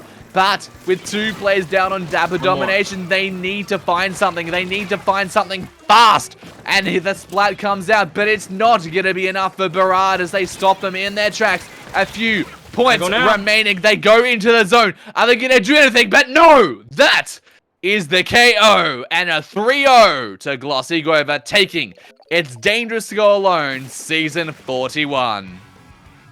That was a solid game. There were back and forth moments, cracked open by big doubles, presumably the Zookas, but overall, especially with the fist bump, it was just better team coordination from Glossy Guava. They proved why they went 6-0 today. They proved why they are the best team, and honestly, it's rewarding to see the best team from start to finish win, because when it comes to all sports just in general, the best team that starts the day isn't always the team that wins the whole thing at the end. No, you sometimes see a bit of left fields come out and be like, Upsets. this is gonna happen. This is gonna happen, and you know, sometimes you get some things a bit of left field, but you know, It was a Glossy, Guava, masterclass. It was a they masterclass. showed us what they can do and how they do it. It's a great showing from them, but that is going to be the tournament for today. Oh, thanks everyone for coming along. Ginny, where can the lovely people of the world find you? They can find me on screen at Genie7. That's GEENIE7_ to keep up with all that me and my team are doing, preparing for this Ludi season, which is currently underway because our opponents had to reschedule. You know, and when my computer will be up and running, so I can stream my stuff again, because I'm sad. Or when I'm going to be commentating with you again, DJam, because we'll do that again in the yes. future, hopefully. We will, at some point. When As always, we always say that. And also time zones. Time zones are pleasant. Real. Is not the word I would use. But if you do want to find me, you can obviously find me on my Twitter, DJam987 or DJam98 on Twitch. Also, if you're going to PAX today, PAX Australia, I will be there at the Splatoon 3 Australia-New Zealand Finals. So I'll be there. You can do that on Nintendo AU/NZ. So if you do want to support the Oceania scene, do that. I also believe the EU Champs is happening very soon as well. So there is a lot of high-level competition going around. Worlds is just a few months away, and IGTJ is not going anywhere. But, well, though, we are going away for a month. But don't worry. We have people we're going to send you to. We're going to send you over to the lovely Milana. So send them, be kind, send them nice vibes. But thank you everyone for tuning in. If you do want to find out more about this tournament, It's Dangerous to Go Alone, the scene's longest running draft series here for Splatoon 3. You can check that out. OTD.inc, a 6-character URL. Like how short can we make that? We can make it that short. Dang, that is pretty short. Should easily join that.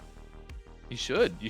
We'll see you next month. Thanks everyone for coming along. This has been It's Dangerous to Go Alone. I'm DJam. This is Genie. And have a good one.